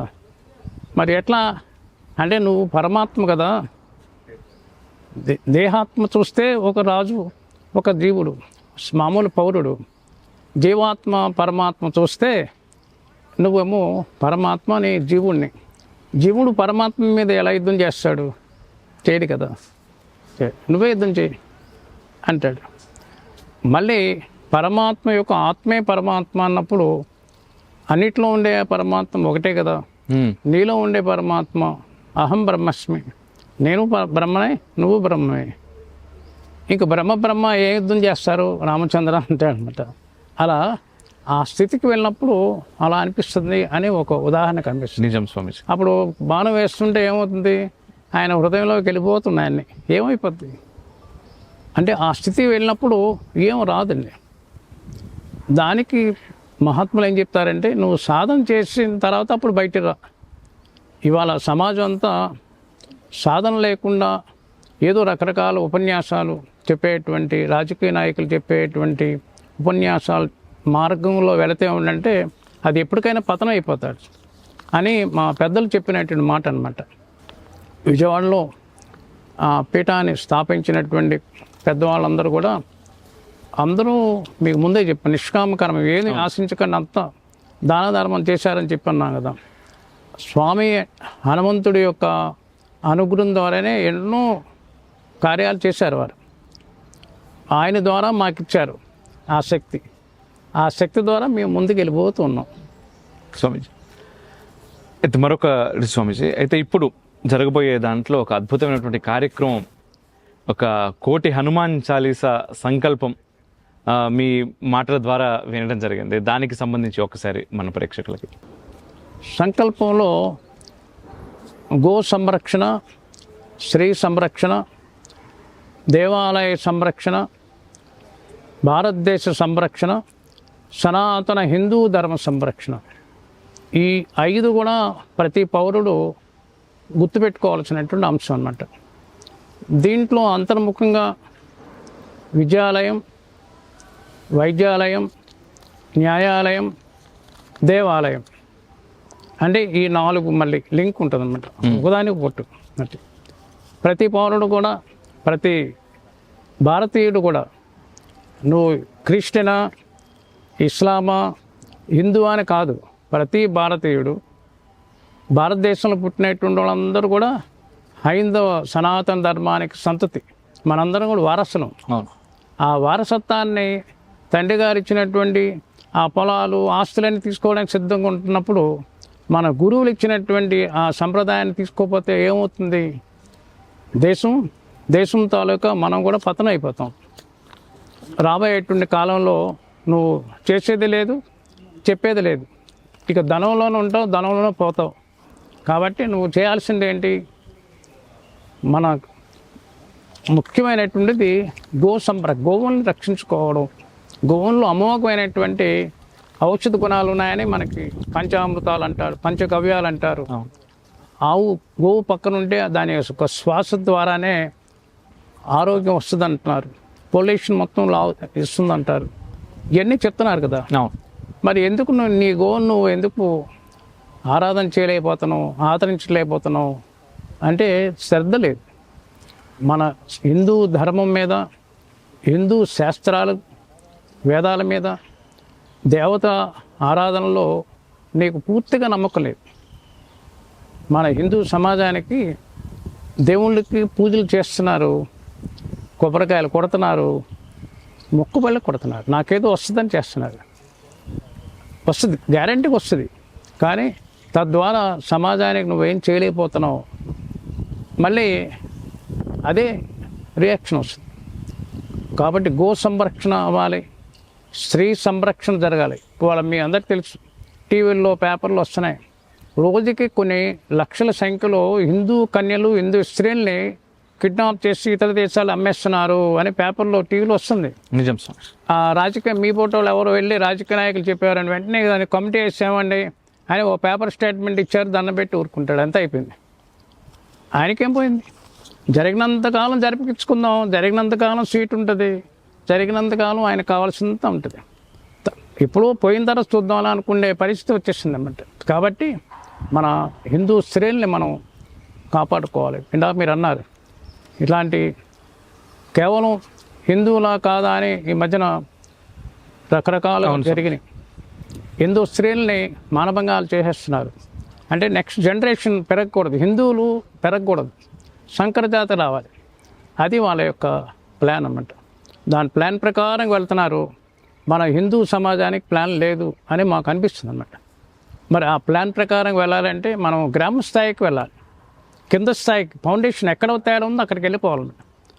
ఇప్పుడు ఒక చెట్టుకి ఏమో ప్రాబ్లం వచ్చిందనుకోండి, ఏం చేస్తాడు? పైన ఇట్లా అంటే కాదు, భూమి లోపలికి వేసి ఔషధాన్ని వేసి దాన్ని పైనకి నివారణ చేయాలి. అలాగే గ్రామ స్థాయికి వెళ్ళడానికి హిందూ స్త్రీలందరూ కూడా, ప్రతి స్త్రీ, ప్రతి తల్లి కూడా కుంకుమను ధరించాలి, స్టిక్కర్లు పెట్టుకోకూడదు, గాజులు వేసుకోవాలి. ఇవాళ ఏంటమ్మా గాజులన్నీ, కాలేజీకి వెళ్తున్నానండి అంటుంది అమ్మాయి. హై స్కూల్కి వెళ్ళేవాళ్ళు, కాలేజీకి వెళ్ళేవాళ్ళు గాజులు వేసుకోకూడదా అంటే అలా అయిపోయింది అనమాట. కాబట్టి స్త్రీ సంరక్షణ గురించి మనం ప్రత్యేకమైనటువంటి కార్యక్రమాలు పెట్టాలి, అంటే వాళ్ళు జాగృతి చేయాలి వాళ్ళకి. మూడవది దేవాలయ సంరక్షణ. దేవాలయం ఆది నుండి కూడా దేవాలయం నుంచి అన్నీ వచ్చాయన్నమాట. దేవాలయమే మూల విరాట్. దేవాలయం ద్వారా పూర్వం ఒక 50, 60, 70, 100 సంవత్సరాల పూర్వం ఇన్ని దవాఖానలు లేవు, ఇన్ని హాస్పిటల్స్ లేవు, మందులు లేవు, వైద్యులు లేరు. అప్పుడు ఎలా? పొద్దునుంచి పొలం పనిచేస్తాడు, ఆయన ఇంటికి వస్తాడు, ఏదో తింటాడు, అలసటగా ఉంది, దేవాలయానికి వెళ్ళి తీర్థం ఇస్తారు. తీర్థంలో తులసి, అనేక పచ్చకర్పూరం, ఇవన్నీ దివ్యమైన ఔషధాలన్నీ తీర్థం తీసుకుంటే ఏమవుతుందంటే ఆయనకి ఆ రోజు నివారణ అయిపోతుంది. తీర్థంలో అంత అమోఘమైన శక్తి ఉందన్నమాట. కాబట్టి దేవాలయాలు మనం సంరక్షించుకోవాలి.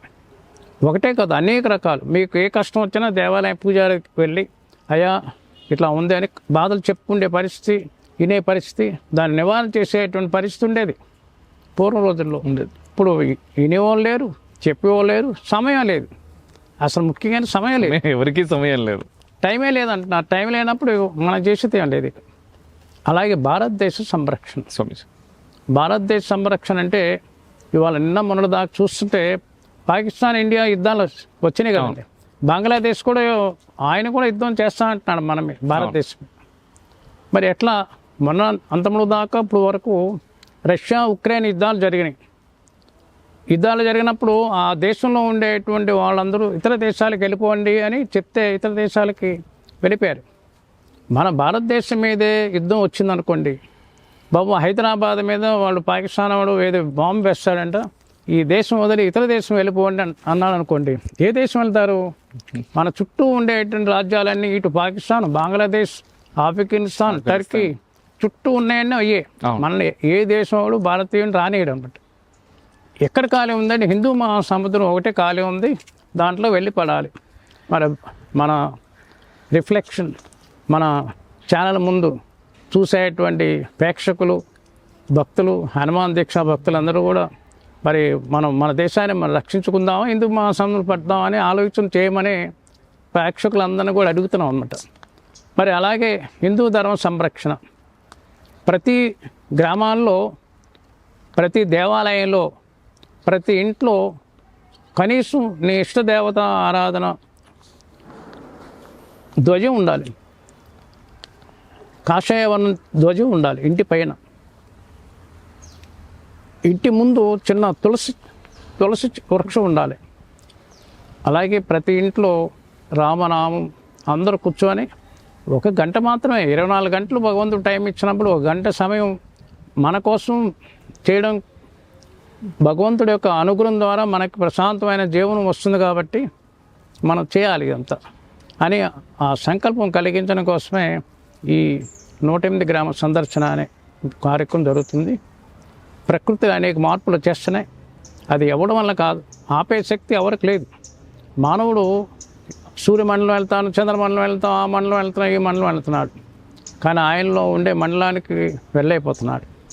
కాబట్టి నీలో ఉండే మండలాన్ని దర్శించి, నీలో ఉండేటువంటి ఆ ఆత్మ పరమాత్మని దర్శించి, ఎదురుకుండా ఉండేటువంటి ప్రతి ప్రాణిలో, ప్రతి మానవుల్లో ఆ పరమాత్మను దర్శించి నువ్వు ఆనందంగా ఉండు అని చెప్పడం కోసమే మేము వెళ్తున్నాం.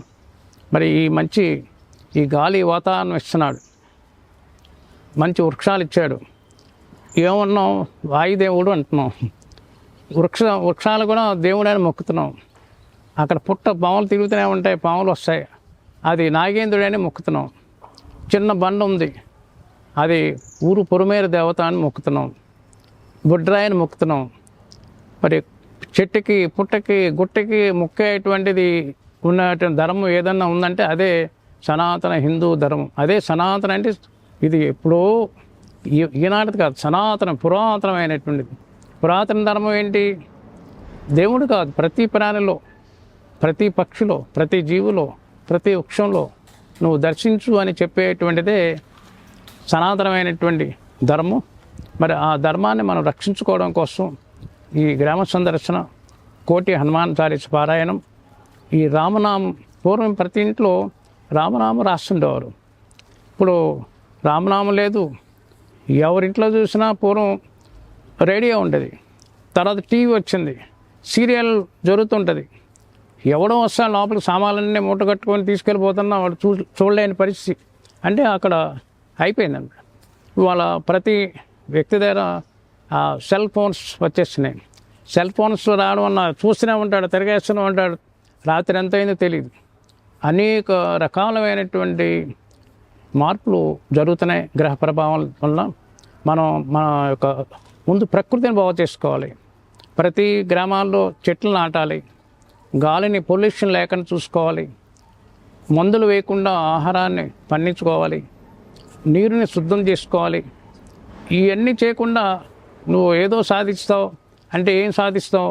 డబ్బు ఒకటే సాధిస్తావు, మిగతాది ఏం నువ్వు సాధించలేవు అని మేము చెప్పడానికి బయలుదేరిపోతున్నాం. 8వ తేదీ అనుకుంటున్నాం. 8 ఆ రోజు విజయవాడలో హనుమత్ దీక్షాపీఠంలో అక్కడ రథం కూడా తయారు చేసి పంపిస్తున్నారు సిద్దిపేట నుంచి. అక్కడ పూజా కార్యక్రమం చేసి, అట్లాగే విజయకలాద్రి కొండపైన పరమహంస పరివాచారులు చిన్నజేరి స్వామివారు కూడా అక్కడ ఆంజనేయ స్వామి పెడుతున్నారు. అక్కడ కూడా వారు రమ్మని మాకు ఆహ్వానం చేశారు. హనుమాన్ చాలీస ప్రోగ్రాం చేస్తున్నాం 3 రోజులు, 6, 7, 8 3 రోజులు హనుమాన్ చాలీస మన టీం ఏంటి చేస్తుంది, డే అండ్ నైట్ ఆపకుండా.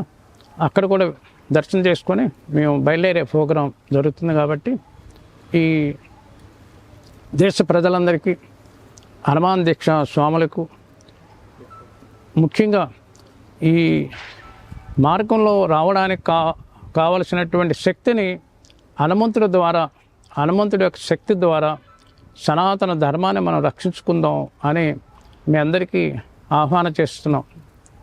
స్వామీజీ చాలా చాలా చాలా చాలా అద్భుతమైనటువంటి కార్యక్రమం స్వామీజీ చేస్తున్నారు. అండ్ దాంట్లో చెప్పాను కదా, ఇంతకుముందు చెప్పినట్టుగా మరొకసారి మేము చెప్తున్నాం, మమ్మల్ని ఆదేశించండి, ఏ పని చేయడానికైనా మేము సిద్ధం. తప్పకుండా ధర్మం గురించి. స్వామీజీ అయితే ఫైనల్గా ఒక చిన్న ర్యాపిడ్ ఫైర్ లాంటి క్వశ్చన్ స్వామీజీ.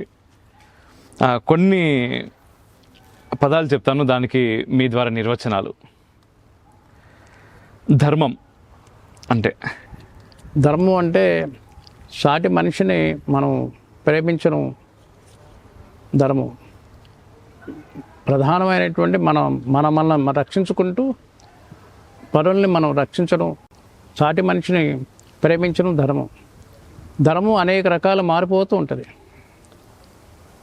అది ఆ కాలమాన పరిస్థితిని బట్టి ఆ ధర్మాన్ని అక్కడ రక్షించాలి. ఇప్పుడు ధర్మం, సూర్యుడు అస్తమిస్తున్నాడు, చీకటి అయిపోతుంది, వెంటనే లైట్ వేయడం ధర్మం. చలి వేస్తుంది, వెంటనే ఒక బ్లాంకెట్ కప్పుకోవడం ధర్మం. వర్షం వస్తుంది, గొడుగు పట్టుకోవడం ధర్మం అని ఎలా అవుతుందో ఈ ధర్మానికి అనేక రూపాల్లో ఉంది. కాబట్టి ధర్మం అంటే సూటిగా చెప్పాలంటే అందరినీ ప్రేమించడం అనేది ధర్మం. అదే సనాతన ధర్మం. అందరూ సమానం అనే ఒక భావన కలిగి ఉండడమే ధర్మం. అందరూ భగవంతుడి యొక్క సంతతి, భగవంతుడి యొక్క సృష్టి అని చెప్పడమే ధర్మం. అద్భుతం. సత్యం సత్యం అనేటువంటిది అది మూలం. ధర్మం వేరే, సత్యం వేరే. సత్యాన్ని మనం సత్య హరిశ్చంద్రుడు అంటాడు. సత్య పరిపాలన చేసినటువంటి వాడు రామచంద్రుడు అంటాం. అంటే సత్యం అనేటువంటి ఒకే పదార్థంలో ధర్మం వచ్చింది, అనేక రూపాల్లో వచ్చింది.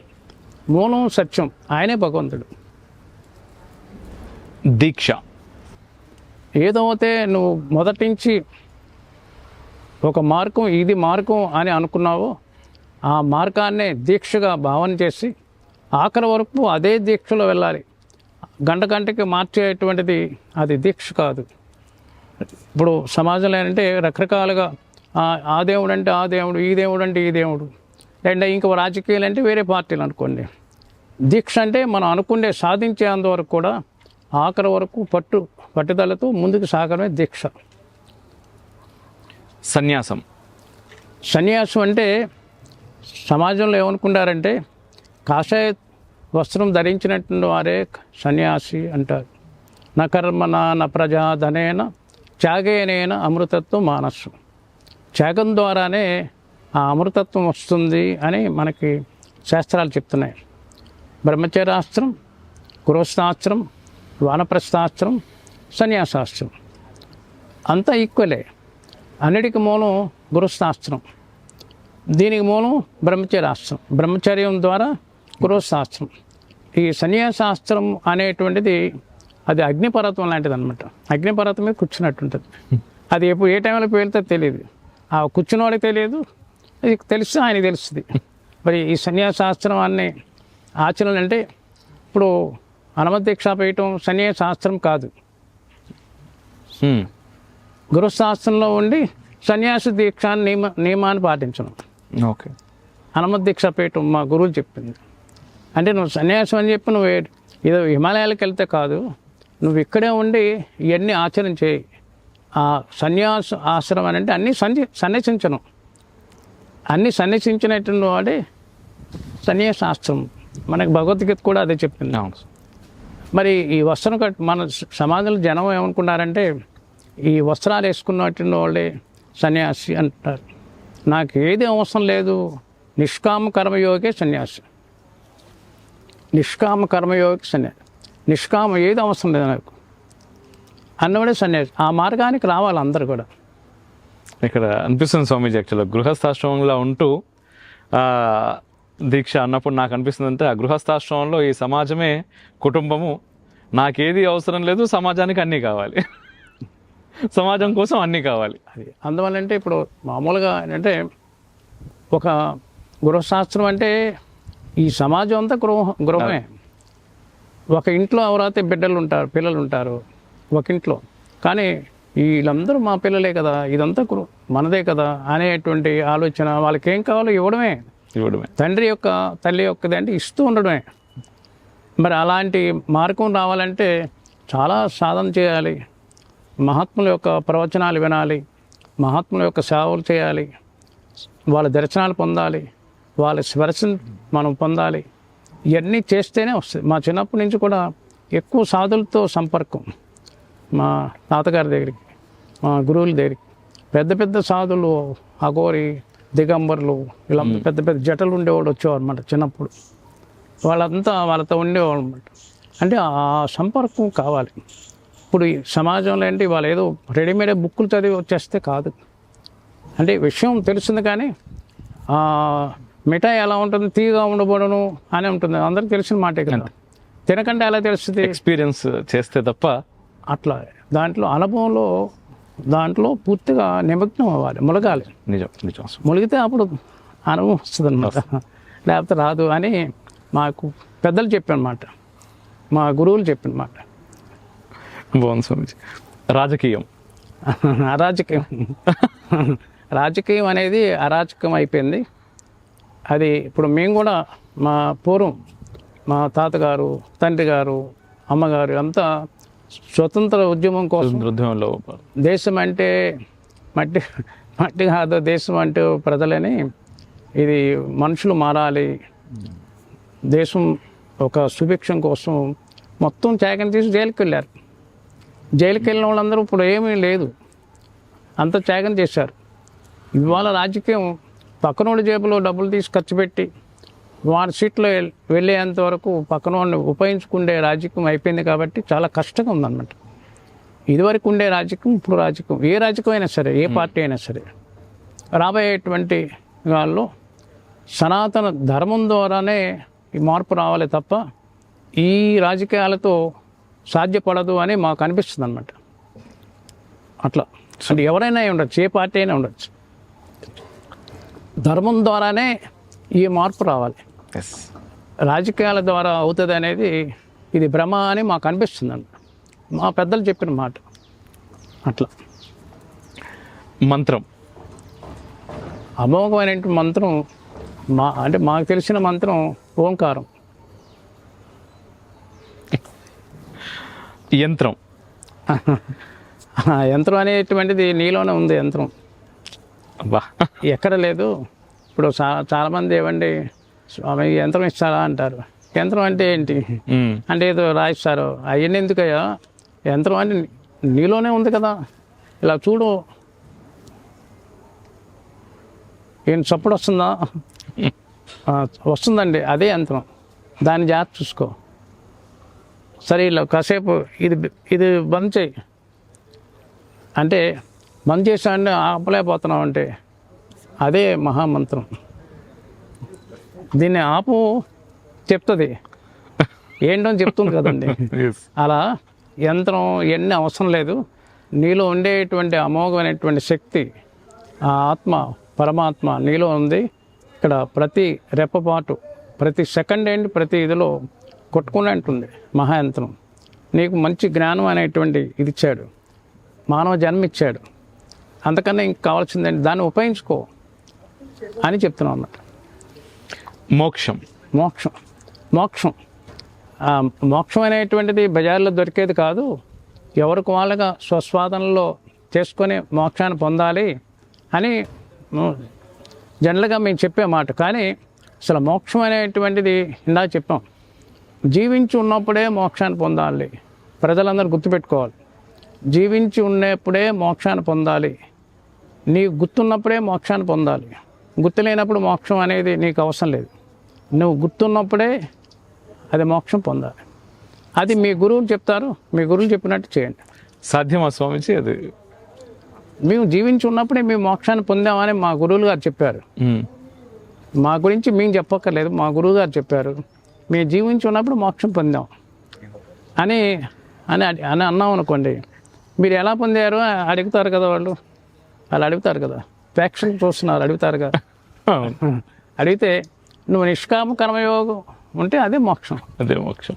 ఆ స్థితికి చేరుకునే ప్రయత్నం, ఆ స్థితిని పేరు అంటే మనకి ఆచార్యుడు కావాలి. అదే హనుమత్, తస్మై శ్రీ హనుమత్ గురువే అన్న. మనకి దేవుళ్ళ గురించి వద్దు. ఇప్పుడు ఇవాళ ఆది నుంచి ఈ దేవుళ్ళు లొల్లి అంతా, ఆ దేవుడు గొప్ప, ఈ దేవుడు గొప్ప, మా గురువు గారు గొప్ప, మీ గురువు గారు అని ఇట్లాంటివన్నీ ఉంటున్నాయి కదా.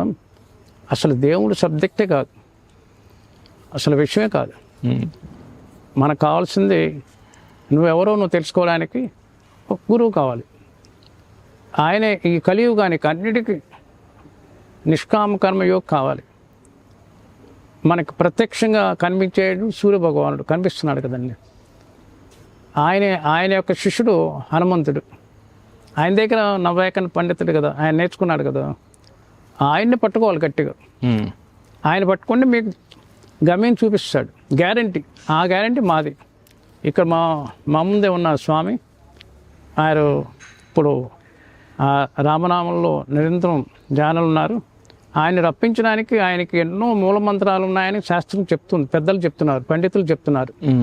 కానీ వాళ్ళు ఏం చెప్తున్నారు, ఈ మంత్రం వాళ్ళు చెప్పిన తర్వాత కూడా మళ్ళీ తారకనామం చేయాలండి, లేకపోతే అవ్వదండి అని మళ్ళీ చెప్తున్నారు. మన పీఠం ఏం చెప్తుంది, ఏ మంత్రాలు వద్దయా, ఓం శ్రీ రామదూతాయ నమః అను వచ్చేస్తాడు స్వామివారు అన్నాం. అదేనండి, మీరు మంత్రం అంటే చెవిలో చెప్తారు కదా, పబ్లిక్లో చెప్పేస్తున్నారు అని చాలామంది అడుగుతున్నారు. సరే, చెవిలో చెప్పే ఎంతమంది చెప్తాం, పబ్లిక్ చెప్తే ఎన్నోళ్ళందరూ నమ్ముకున్న వాళ్ళందరూ చేస్తారు, మోక్షానికి వెళ్తారు. అంతే అంతే అంతే. బాగుంది సో మచ్. సాధన నిరంతరం శ్వాస నిరంతరం నడుస్తూనే ఉంది. ఇది సాధన. అంటే మనకు తెలియకుండా ఏదో అయితే భగవంతుడు ఏ అవయవాలు లేపని శ్వాస ఇప్పుడు నిరంతరం సాధన జరుగుతుందండి. ఇది జరుగుతూనే ఉందన్నమాట. దీనికి అనుసంధానం చేసుకోవాలన్నమాట. దీనికి అనుసంధానం చేయడానికి కావలసినటువంటి ఉపాయాలు గురువులు ఇచ్చారు మనకి. ఏంటి ఆ అనుసంధానం? నీకేదో మీ గురువులు ఏదో మంత్రం ఇస్తారు కదా, ఆ మంత్రానికి దీనికి దీనికి దీనికి అనుసంధానం చేస్తూ ఎప్పుడు నిరంతరం నువ్వే పూజ చేయాలి, అభిషేకం చేయాలి, లేదు హోమం చేయాలి, ధ్యానం చేయాలి కాదు. సాధన అంటే నిరంతరం ఏదో అయితే ఆ పరమాత్మ జిజ్ఞాస ఉందో ఆ పరమాత్మ స్థితిని పొందడానికి కావలసినటువంటి ఆ సాధన ఎప్పుడు జరుగుతూ ఉండాలి. మీరు పని చేస్తూనే ఉంటారు, పని మానొద్దండి. నేను చాలామంది ఉంటారండి, నేను మాల వేసుకున్నానండి, నేను ఈ నెలంతా పని మానేసాను, పిచ్చోడా పని మానేయడం ఏంటి, నీ పని నువ్వు చేయాలి. కానీ ఆ సాధన ఆ దీక్ష చేస్తూనే ఉండాలి.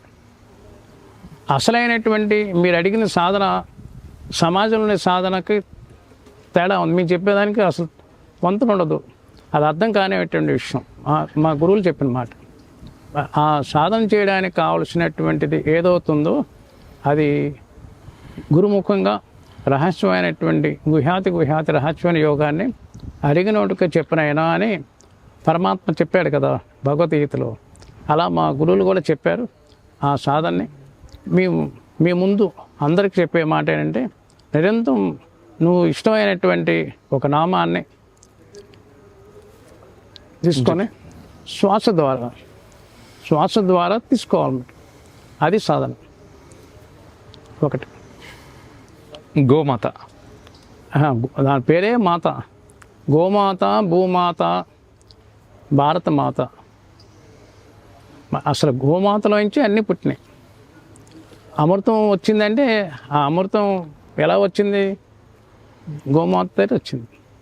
గోమాత అంటే మామూలు కాదు, దానికి పెద్ద స్టోరీ ఉందన్నమాట. మరి అది మామూలు స్టోరీ కాదు. మరి విశ్వామిత్ర మహర్షి పూర్వం మహారాజు కౌశికుడు కదా. మరి ఆయన గురువు గారు ఎవరు? వశిష్ఠుల వారు. అరణ్యానికి వెళ్ళినప్పుడు కొన్ని వేలాది మంది సైన్యంతో వెళ్ళి మొత్తం అరణ్యం అంతా తిరిగి ఆఖరిలో బాగా ఎండ బాగా ఉంది, ఆకలి వేస్తుంది, దాహం వేస్తుంది. ఎట్లా అంటే వాళ్ళు చెప్పారు, ఇక్కడ గురువుగారు ఆశ్రమం ఉంది, అక్కడికి మనం వెళ్దామండి అని అడుగుతారు. గురువుగారి దగ్గరికి వెళ్ళి మహారాజు వస్తున్నారు అంటే తప్పు, మహారాజు కదా అని చెప్పి స్వాగతం చేసి కూర్చోబెట్టి, ఏంటంటే మా వాళ్ళంతా ఆకలిగా ఉన్నారు, వాళ్ళకి ఆహారం ఎట్లా ఏర్పాటు చేయాలని, తప్పకుండా మహారాజా కూర్చోండి అని చెప్పి కూర్చోబెట్టి వాళ్ళకి కావలసిన ఆహారాలు ఏర్పాటు చేయడానికి ఆ గోమాతకి వెళ్ళి కామధేనుని ప్రార్థన చేస్తున్నారు. ప్రార్థన చేస్తే వాళ్ళు మనసులో ఏదైతే అనుకుంటున్నారో, వారు గులాబ్ జామ్ కావాలి అంటే గులాబ్ జామ్, ఏది కావాలంటే అది, అన్ని లడ్డూలు ఏది కావాలంటే అది వచ్చింది. అంటే ఆ గోమాతలో ఉండేటువంటి మహిమ అలా ఉంది అని మనకి ఈ పురాణాలు చెప్తున్నాయి. కాబట్టి మన గోమాతని మనం రక్షించుకుందాం. గోమాత, భూమాత, భారతి మాత, వందే మాతరం. అంతే. ఫైనల్గా స్వామీజీ, ఒక 2 ప్రశ్నలు. కన్వర్షన్, ఎందుకంటే చాలామంది అంటూ ఉంటారు నిజంగా ఇప్పటికీ మతం మారినంత మాత్రాన ఏం జరుగుతుంది, ఎందుకోసం ఈ కన్వర్షన్స్ని మీరు అంత వ్యతిరేకిస్తున్నారు అని. వ్యతిరేకించాల్సినటువంటి అవసరం ఉందంటారా లేదంటారా? ఎందుకుంది? అంటే మత మార్పులు జరగడం వల్ల మొట్టమొదటి నష్టపోయేది మారినోడు నష్టపోతాడు. మొదట తన కుటుంబం నష్టపోతుంది అనమాట. ఎందుకంటే మనం అద్దె తీసుకొచ్చినటువంటి వస్తువు ఎప్పుడైనా అద్దెకి తీసుకొచ్చినట్టే కదా. అద్దిల్లా సొంత ఇల్లా అంటే అద్దిల్లేనా మీది అంటారు. అదే వేరే సంబంధించిన దేంట్లో పుట్టాను, సనాతన ధర్మంలో పుట్టావు, మధ్యలో ఎవరు వచ్చారు, నీదేదో ప్రారంభం చేశారు, నీదేదో ఆశ చూపించారు, నీకు అది ఇస్తాం ఇది ఇస్తాం, లేకపోతే ఇది జరుగుతుంది అది జరుగుతుంది, నీకు ఆరోగ్యం బాగోలేదు కదా ఏదో చేస్తాం అని ఏదో చెప్తారు. ఆ సమయంలో ఒక హిప్నటిస్ట్ లాగా చేసినట్టు చేస్తే అది వెళ్ళిపోతారు. దానివల్ల నష్టపోయేది ప్రత్యక్షంగా వాళ్ళే నష్టపోతారు. అంటే శాస్త్రం ప్రమాణంలో మనం చూస్తే ఎవరైతే ఆ భగవంతుడిని మనం ధర్మంలో పుట్టామో దాన్ని వదిలి వేరే ధర్మంలోకి వెళితే వాళ్ళు నరకానికి వెళ్తారని మనకు పురాణాలు చెప్తున్నాయి. ఇక మనం వ్యతిరేకించకపోతే ఇట్లాగా మనకెందుకులే, వాళ్ళు నష్టపోతారు కదా, ఇది పురాణం చెప్పింది కదా, వాళ్ళు నరకంలో వెళ్తారు కదా అని మనం అలా వదిలేస్తే ఏమవుతుందంటే ప్రత్యక్షంగా మన దేశం నష్టపోతుంది. మన భారతదేశం రూపురేఖలు మారిపోతాయి. ఇది డెమోక్రసీ కంట్రీ అని అంటున్నాం కదా. ఎవరు ఓట్లు ఎక్కువ వస్తే వాళ్ళే మంత్రులు అవుతారు, రాజులు అయిపోతున్నారు. వాళ్ళు చెప్పిందే శాస్త్రం అయిపోతుంది, మొత్తం మారిపోతుంది. కాబట్టి దాన్ని తప్పకుండా కన్వెన్షన్ అంటే మత మార్పు చేయకపోతే మనం దేశం నష్టపోతుంది, ధర్మం నష్టపోతుంది, మన సంస్కృతి, మన సంప్రదాయాలు, మన ఆచారాలు మొత్తం అది చాప కింద నీరులాగా అది ఒక కరోనా వ్యాధి కంటే చాలా డేంజర్, నష్టపోతుంది. ఇక మనం ఏం చేయలేం. ఇక ఇప్పుడు ఇలా కూర్చొని మాట్లాడడం ఉండదు, టీవీ ముందు కూర్చుండేటువంటి వాళ్ళు కూడా చూసేవాళ్ళు కూడా ఉండరు. కాబట్టి మనం ధర్మో రక్షిత ఈ మత మార్పులు జరగకుండా ముందు ఆపాలి. నీకుండే కష్టాలు తెలుసుకోవాలి. ఆపాలంటే అలా కాదండి, నీ ఎందువల్ల మారుతున్నావు చెప్పు, నీకుండే బాధలు చెప్పినైనా అని వెళ్ళి మాట్లాడేవాళ్ళు ఉండాలి, కలిసేవాళ్ళు ఉండాలి. అది కూడా ఇది మన గ్రామ సందర్శనలో ఇది ఒక భాగం. అద్భుతం. సమస్య అవధూత తత్వం గురించి మీ ద్వారా ఒకసారి నేను వినాలనుకుంటున్నాను. అవధూత తత్వం అంటే పుస్తకాలు చూసి చెప్పేటువంటిదేమో తెలుసుకుంటాం, దాన్ని ఆచరణ రావడానికి ఎలా అవుతుంది? అవధూత తత్వం అంటే ఎవరిని చూసినా దండం పెడుతూ ఉంటాడు, నువ్వు ఎక్కడో కూర్చుంటాడు, ఆయనకు మాట్లాడుతుంటాడు, ఆయన కుక్క పిల్ల వచ్చినా ఆ పక్కన పెట్టుకుంటాడు, ఎక్కడైనా ఉండగలడు, ఎక్కడైనా తినగలడు, ఎక్కడైనా ఉంటాడు, ఆయనకు అనుకోండి. అది ఆయన పూర్వజన్మ యొక్క సంస్కారం, అది మామూలుగా రాదు కదా. అది అలాంటి లక్షణాలు కలిగినటువంటి వాళ్ళు మేము దగ్గరగా చూసినటువంటి వాళ్ళు మరిముత్యాల స్వామివారు, సాంద్రానంద స్వామివారు చాలా చాలా అమోఘమైనటువంటి ఆయన. మేము ఆ ప్రాంతంలో ఆ రోజుల్లో అంటే ఒక 20 సంవత్సరాలు అయి ఉంటుంది. చెరియాల ఆ ప్రాంతం, చెరియాల స్వామి మరిముత్యాల చెరియాల వెళ్ళినప్పుడు చెప్పారు, మరిముత్యాల స్వామివారు చాలా అవధూత సంబంధించినటువంటి ఇట్లా మనం అక్కడ కూడా మన దీక్ష స్వాములు ఉన్నారని అంటే వెళ్ళాం. వెళితే అక్కడ ఉన్నారండి వాళ్ళ అబ్బాయి గారు శ్రీనాథ్ శర్మ గారిలో ఉన్నారు. ఇప్పుడు వెళితే వారు చూసి నవ్వుతూ ఉన్నారు. చూసి బాగున్నారా అంటే బాగున్నాం, మీరు బాగున్నారా అని అడిగారు. వాళ్ళందరూ ఆశ్చర్యపోతున్నారు, ఏంటి మీరు మాట్లాడితే స్వామివారు మాట్లాడరు ఎవరితో, ఆయనకి ఇష్టం మాట్లాడతారు అని అంటున్నారు. ఏంటంటే అవుతుంది. మరి ఇంట్లో వాళ్ళు కూడా ఎవరికి తెలియనటువంటి అంటే ఆ స్థితిలో ఉంటారు. దేనికి ఉంటారంటే భగవద్గీతలో ఈ విషయాలు కూడా ఉందండి. పూర్వజన్మలో చేసినటువంటి తపో బలం మళ్ళీ సాధన మిగిలిందనుకోండి, నెక్స్ట్ జన్మలో చక్కగా వెళ్ళం ఆ ఆనందంలో ఆ సాధనలో ఉంటారు. బ్యాలెన్స్ పూర్తవుతే వాళ్ళు సమాధి అయిపోతారు. అది మనకి ఈ పురాణాలు కూడా ఉందన్నమాట. మరి అలాగే అనేక పురాణ ఇతిహాసాల్లో ఉంది. అవధూత లక్షణాలకు సంబంధించినటువంటి వాళ్ళు మనం దర్శనం చేసుకుంటేనే అది చాలా వైబ్రేషన్స్ వేరే ఉంటాయి. ఒళ్ళంతా పులకరిస్తుంది, రోమం ఎక్కువ ఉంటుంది, మనకు కూడా ఆనందం పడుద్ది. వారితో ఉంటే ఎంత టైం అయిపోయిందో కూడా మనకు తెలియదు. అలాంటి వాళ్ళు ఉన్నారు మనకు ఉంది కాబట్టి మన దేశం ఇంకా మన ధర్మం మిగిలి ఉంది అని మా యొక్క ఆలోచన. అంటే ఇంకా ఎన్నో ప్రశ్నలు ఉన్నాయి, కానీ ఇప్పటికి మీ సమయం చాలా తీసుకున్నాం. మీకు అనేక మళ్ళీ కలుద్దాం. మళ్ళీ స్వామీజీ మీరు ఎప్పుడంటే అప్పుడు మేము సమాజ సేవకి దగ్గర ఉండడానికి ప్రయత్నం చేస్తాం. సమాజ సేవే, సమాజంలో ఉండే సర్వ ప్రాణుల సేవే, సర్వ ప్రాణుల్ని మనం ప్రేమించడమే నిజమైనటువంటి యజ్ఞం, నిజమైన పూజ అని మా గురువులు చెప్పారు. మా ఆచార్యులు చెప్పిన ప్రమాణంగా మేము హనుమంతుడుని ఆచార్యుడిగా తీసుకొని తస్మై శ్రీ హనుమత్ గురువే నమః అని ఈ కార్యక్రమంలో పునవస్సు నక్షత్రంలో ప్రతి నెల జరిగే కార్యక్రమంలో భాగంగా ఈరోజు మన అమోఘ్ గారు ఈరోజు ప్రత్యేకమైనటువంటి కార్యక్రమం తీసుకున్నారు. వారికి ప్రత్యేకమైనటువంటి అనేక హనుమత్ కృపా కటాక్షాలు ఉండాలి. హనుమంతుడైనటువంటి ఆచార్యుడి ద్వారా ఆయన యొక్క చేసేటువంటి కార్యక్రమం జయప్రదంగా ముందుకు సాగాలని స్వామిని ప్రార్థన చేస్తున్నాం. ఈ టీవీ ఛానల్ ముందుగా మేము చెప్పేదంటే సమాజంలో ముందు సాధన చేయండి, నిష్కామ కర్మ ద్వారా నిన్ను నువ్వు ప్రేమించుకో, పక్కవాడిని ప్రేమించు. అలాగే మనకి ముఖ్యమైనటువంటి సమాజానికి కావాల్సింది విద్యాలయం, వైద్యాలయం, న్యాయాలయం, దేవాలయం మనం చేసుకోవాలి. దీని ద్వారానే సమాజ వృద్ధి జరుగుతుందని మా పరిపూర్ణమైనటువంటి విశ్వాసంతో మేము ముందుకు వెళుతున్నామని చెప్పి దేశ ప్రజలందరికీ జై హనుమాన్ తెలియజేస్తూ భారత మాతాకి జై, వందే మాతరం, వందే మాతరం, వందే మాతరం. చాలా చాలా ధన్యవాదాలు స్వామీజీ, మీ అమూల్యమైనటువంటి సమయాన్ని రిఫ్లెక్షన్కి ఇచ్చినందుకు. నిజంగా మీరు మళ్ళీ కూడా ఇస్తానన్నారు, అండ్ మళ్ళీ కలుద్దాం తప్పకుండా. చాలా ధన్యవాదాలు. అలాగే జై హనుమాన్. జై హనుమాన్.